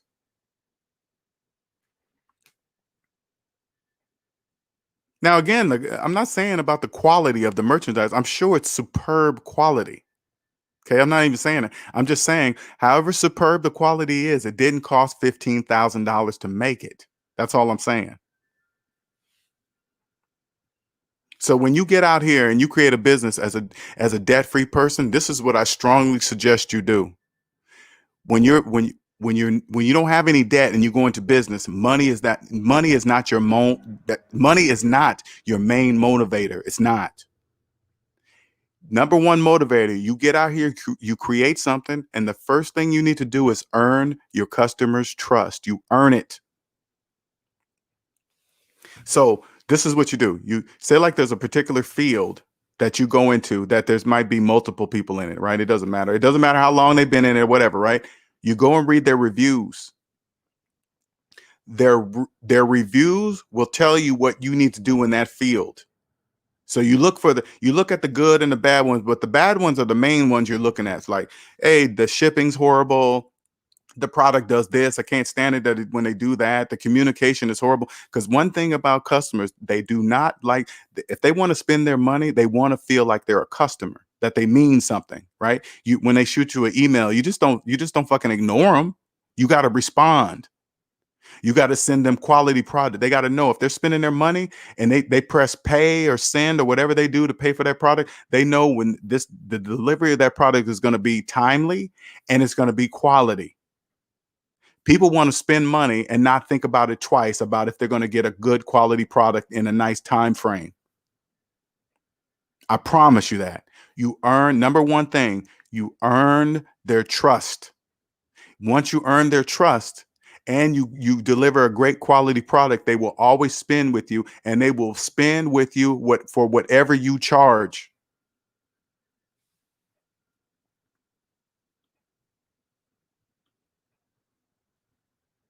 Landon says, banks always win. Love the stream with you and brother Ramil. Thank you, sir. Banks always win with people who don't trust mathematics. Okay. I want to make sure that's clear. Banks are businesses. You don't have to do business with the bank. That's a choice, right? And if you do decide to do a business with a bank, understand that, of course, the banks win. They got the money and you're going to be paying interest. They're winning, period. But if you go in knowing this, you got to understand something like this. So say like this, you get out of debt, you create a successful business. Once you create a successful business and you borrow money, any interest that the bank is charging you, you take that cost and you put it into the price of your product. Now you don't really care about the interest that the bank is earning because you're not really paying it. You get what I'm saying? You're not really paying it. It doesn't really matter what they're charging. I mean, it does to a point, but I'm saying whatever they're charging, you just put it into the price of the product. That's it. And then you're not paying it. Your customers are paying it. Then you get tax incentives and tax breaks and blah. There's a million things that happen that you don't know when you're in debt.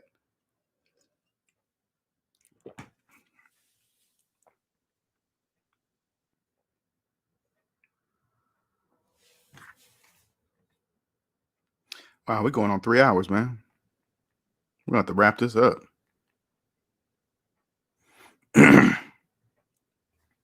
this up. Thank you, everybody, for joining. I appreciate you. Great questions, man. Great question. What's Wayman says? Wayman, indeed, especially if show that they are dedicated to that market and philosophy and are reachable. The world of high tech needs more people willing to stay in touch. Exactly. And you know what I noticed too, Wayman? I'm glad you brought that up, man. That's where right now it lacks trust.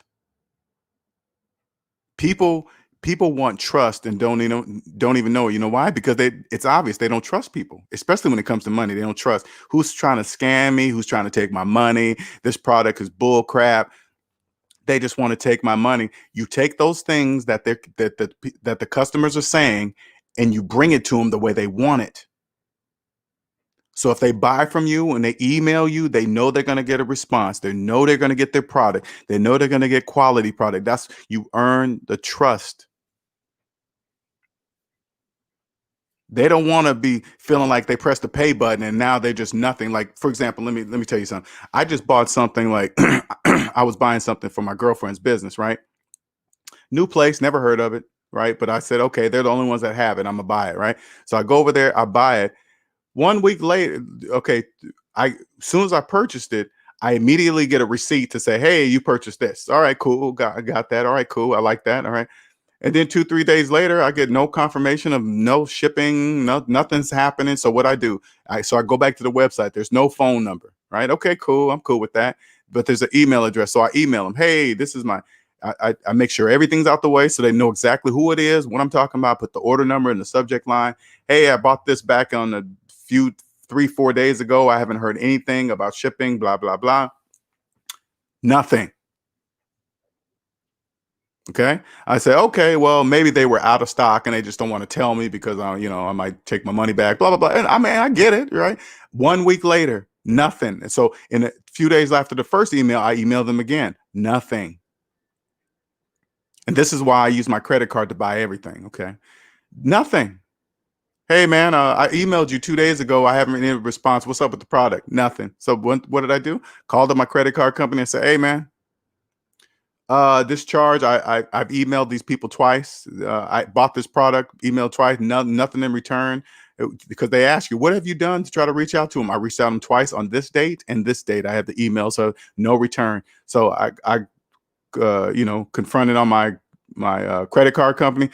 1 day later, guess what? I get a refund in my credit card. The next, probably 1 or 2 days later, I got a refund on my credit card. What? That got their attention.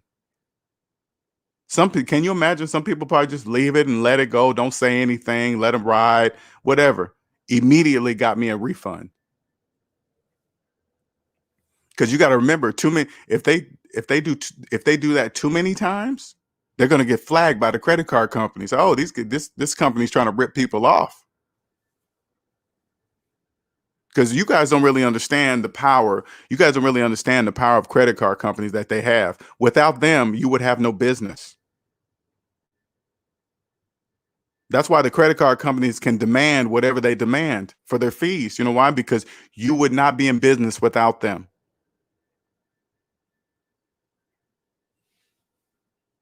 Try to open a business that only accepts cash. You will be out of business so fast. Love this was hard was shared to my Facebook. Thank you. Appreciate it. Kevin says, LJ, I have another question. When employees go 1099, should conscious cats open an account and calculate their taxes and put money in there, then pay their IRS? No, this is what I suggest. If you've been in a W-2 all your life and you getting switched to a 1099, I strongly suggest you go see a CPA immediately. Don't try to do it on your own, because if you're in debt, if you've been in debt all your life and you've been a W-2 worker all your life, you have no money. There is no way you're going to automatically save 30% and sorry for the no, you're not. Don't do that. You go see a professional. You go walk into the CPA's office. Check this out. Hey, CPA, I just got switched from a W-2 to a 1099. Here's all my stuff. I need you to make sure that shit is straight. What do I need to do? What needs to happen? You go see a professional. Do not try to do it on your own. Wayman says people with their side biz, etc., to go on autopilot too soon and then creates communication issues with the customer. Sure do. Shit, working with my girl's business, man, I'm learning so much so fast. And the plus side I have with this is make sure before you go into business, I promise you, get debt free. Make sure the business of you is in business first. That way, when the money comes, you won't be consumed by it. Because even this is what you don't understand. You can easily say, like, you started a business and it was immediately successful.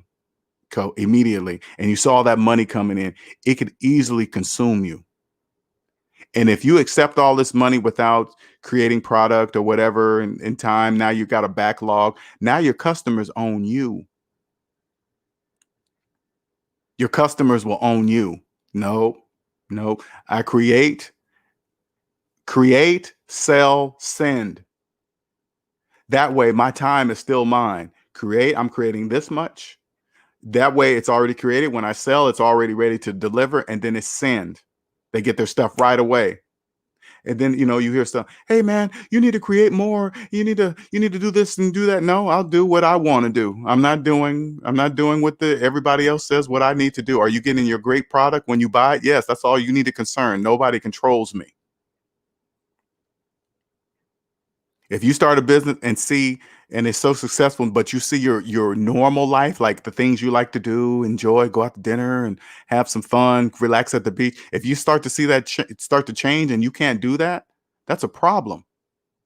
That means your customers own you. The business owns you. Nope, not letting that happen. That's never happening. Wayman Brown says the worst thing you can do as a business owner is make a person feel like they got ripped off. That's the worst. And let me tell you something else. When you're debt free and you own a business, you can see a scammer a million miles away. They don't know that you can see them. Okay. They don't know they say scammer things. They don't know when they scam, they're speaking debt. You can see scammers. They do scammer things, because you got to remember, scammers, they scam people that don't trust mathematics. That's how scams work, because scams don't make mathematical sense. But if you're in debt, you don't know that it doesn't make mathematical sense, because all they got to do is get you to believe the scam.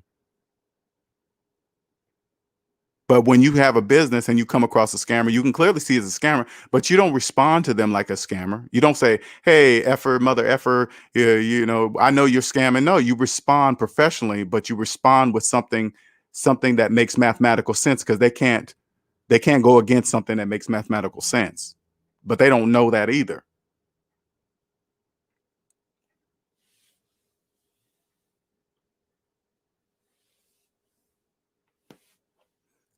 I hope you guys are listening, man, because I want you to understand the economy. I like to repeat this so you can understand. The economy is not doing anything to anyone. It's just there. The economy doesn't change. It doesn't shift. It doesn't go in waves. I know what they show you on TV. I know that looks complicated. And hey, man, and this year it did that. And no, it's just there. It doesn't do anything. It only favors those who trust mathematics, and it doesn't favor those who don't. That's it. That's it. I promise you, that's it. Wayman says people don't understand that customers have the money but want to make sure they're getting what they're paying for. It's important to be transparent, manage expectations, and to be a communicator. All of those qualities. All of those qualities. And what you don't understand, when you create the trifecta: communication, quality product, make sure they understand that they are a customer, and they are appreciated, that they're spending their money with you. You let a customer know, hey man, I appreciate that. And that's not just to be like, hey, I'm only saying it because I want your money. No, I mean, literally, you got to be like, hey, I literally appreciate that. There's nothing like, I mean, think about it. Think about it. Amazon. When you go and shop on Amazon and you click buy, are you really worried about that you're not going to get your product? Are you really worried about that? You click buy, you get the messages. Hey, your package is on its way. You got 2 days. Here's the map. It's this far from you. Why do you think all that's in place? For your trust. When I click buy on Amazon, I don't even think about it twice. I know it's going to be here in a few days. I just know it is. I don't really go and check to see where it's at, what's its status or whatever. The only time that happens, if a few days has gone by and I haven't seen or heard anything, which is rare. Sometimes packages come late, with Amazon. Sometimes it's not in 2 days or less or whatever. I don't really care about that, right? I'm not really thinking about that type of stuff, but I know it's going to be here. I know if somebody gets on Amazon and sells something and try to do a scam and steal your money, I know Amazon's going to pay me back and Amazon's going to take care of that person. I know that.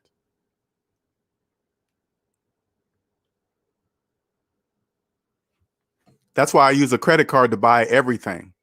Because I remember one time I was using my debit card, and I remember I used it somewhere, obviously, and I guess a credit card scammer probably got it. Next thing you know, I got a charge on it from somewhere in Pennsylvania, a freaking toaster or TV or something, and then I got an alert from my bank and said, "Hey man, we just got this alert. Your credit card got scammed or skimmed or whatever. Is this you?" I said, "Nope, it's not me." "All right, sir, we got to go through this whole process. You got to go get a police report, and then you got to fax it to us, and then you got to show that it wasn't really you." I'm like, wait a minute, you guys did the alert. You guys alerted me that I had a scammer, but now I got to prove to you that it wasn't me. Yeah, you got to do that with the credit card company. All I do is call them up. Hey, that happened. That wasn't me, or this person didn't deliver the product. They say, okay, cool, thank you, sir. We'll take care of it. Okay, we'll put that, blah blah blah, and then next, I don't have to. Then they credit my account. That's it. That's it. When math backs you up, it equals solid plus. Exactly. Math backs you up. Biz owners make the mistake of acting like they're doing the customer a favor by offering the product or services when it's a mutually needed relationship that's more of a peer-to-peer. Exactly, Wayman. I never forget that, ever. But I also, on the same note, by delivering quality stuff, I make sure the customers know that they don't own me either. Right? Because when you got a good product, customers naturally want you to produce more so they can get more of it. I totally get it. In time, that will happen. Okay, I got to do this. But if it takes away from my personal time, I might as well get a regular job. I might as well get a regular job. If I'm doing what I need to do 24 hours a day just to produce enough to get the money, oh no, I might as well get a regular job. Nope, that stops.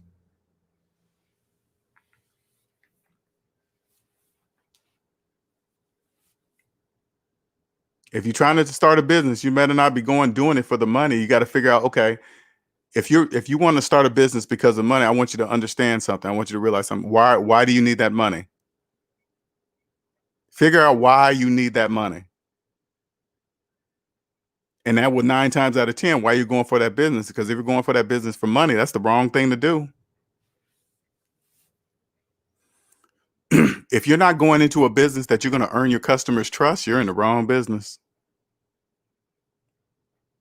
That business can be anything, but you got to remember, whatever you're going to do, you have to earn their trust. Once you earn their trust, you can charge your prices. You can't just come on the scene and nobody knows you, nobody trusts you, and you're going to walk out and say, hey, yeah, my service is $1,000. They're going to be like, who are you?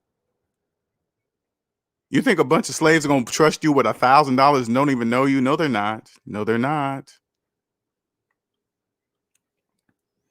But if you're on the scene for 5 years, they say it takes 5 years. I believe that. It takes about 5 years. You know what that 5 years is? 5 years of consistency. Because people, they always say, hey man, it takes 5 years to grow. Oh, you kind of hear that when you're around in the debt. Oh man, now what that means, it counts on who you're hearing that from. It takes about a good 5 years of consistency to where people can trust you. Like when they come to the SMD channel, right? They come over here, they can look through my video catalog and say, I got over 600 videos. Usually people that start something that they're really not in it, they might last a few months to a year, then they're going to fall off and disappear because they were probably doing them for money. They probably really didn't understand it. They just believe somebody that said it, blah, blah, blah, whatever, right?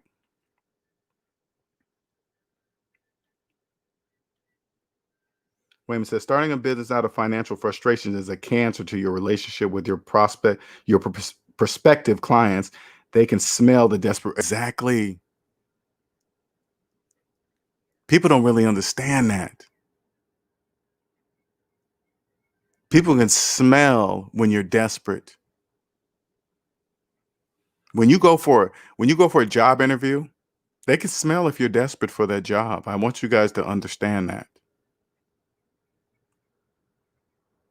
If you're coming up there, you're nervous. Ooh, I hope I get this job because you're desperate. When you don't need a job, you're really going on that interview to see if you want to work there. If you're going to a job just to see if you want to work there, you're not nervous. There's nothing to be nervous about. Why would you be nervous to look at a place to see if you want to work there? That doesn't make sense. But when you're desperate, you're nervous. You're bumbling. You're kind of looking obvious. It's real obvious, right? Now, I'm not saying that the people that are interviewing you can see that. Okay, because the people interviewing you could be in debt too. They don't know, they're just going through the motions. Hey, person, you're gonna, they'll pick an employee. Check this out, and which I didn't know either. I didn't know this, right? When I worked for a company and I was an engineer, right? People would come.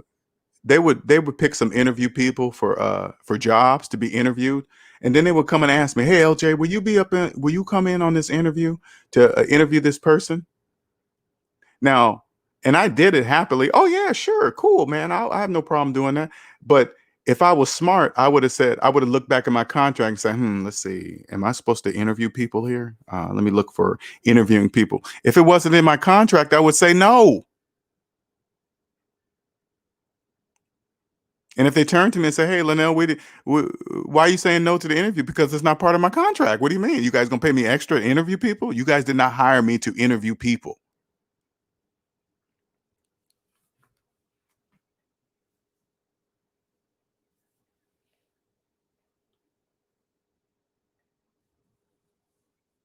Only a slave get nervous. Only.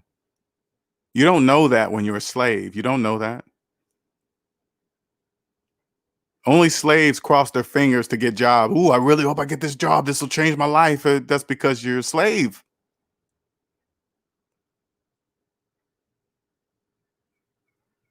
People that are debt free only work at jobs they want to work at, not because they have to work at. They come on interviews. Okay, what's the benefits like? How far is the drive? How are the people? How are the people here? Are you the manager? Yeah. How long you been a manager? Oh, okay. Well, who's the other manager? You? Okay. How long you been doing this? All right, cool. And then, hey man, how you like your manager? I mean, I would ask in the meeting. Of course, they got to kiss his ass. Oh, he's great. Blah blah blah. But I'm looking for the initial reaction when I ask an employee. I would say, hey man, how you like the manager? Because it's only like 2 seconds. You only got 2 seconds, a 2-second window to see the true response. How you like your manager? It's going to be real quick. And then they'll go into program mode. Oh yeah, my manager's great, man. Yeah, he does this and that and does this and blah blah blah blah blah. Thank you, Nicer. Much appreciated. I haven't done a 3-hour live, especially a 3.5 hour live in a long time. But anyway, I guess we're going to wrap this up if there's no more questions.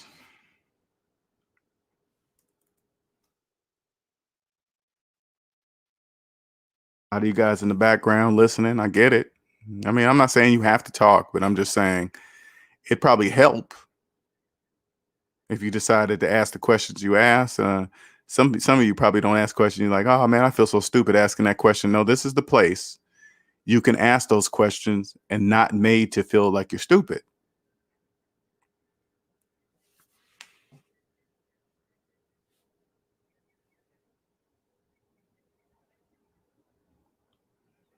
You should have some t-shirts made that say only a slave.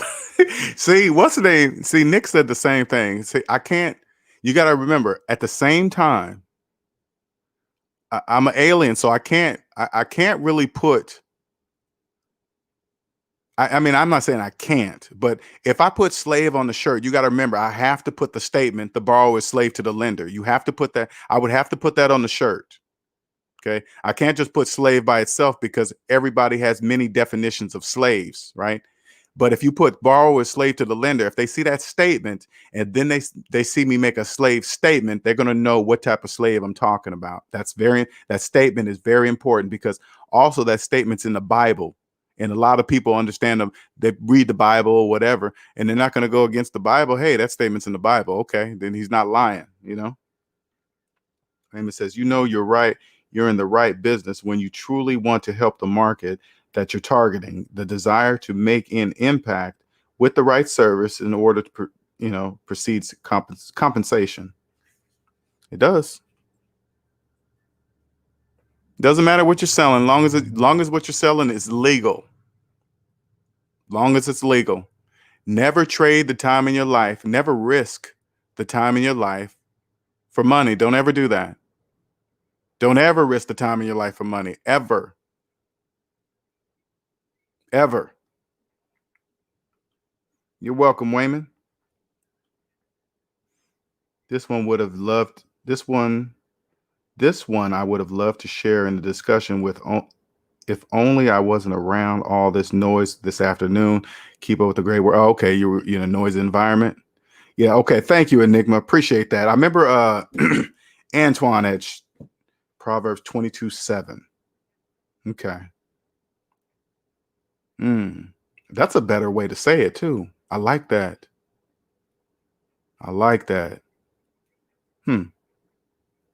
That's a good idea. I like that, Enigma. Because you gotta remember, you gotta be very exact with slaves. You can't leave anything open to opinion. Okay, you can't. So if I had anything with a slave shirt on it, I would have to put this Proverbs, even though I don't read the Bible. I don't want them to misinterpret that I'm a Bible thumper or whatever, right? So it would be between that and it would be the actual statement, because even by putting Proverbs, they're thinking, oh, this dude's a Bible thumper. I don't want them to mix up. See, even that's open to opinion. So I probably would end up making the actual statement.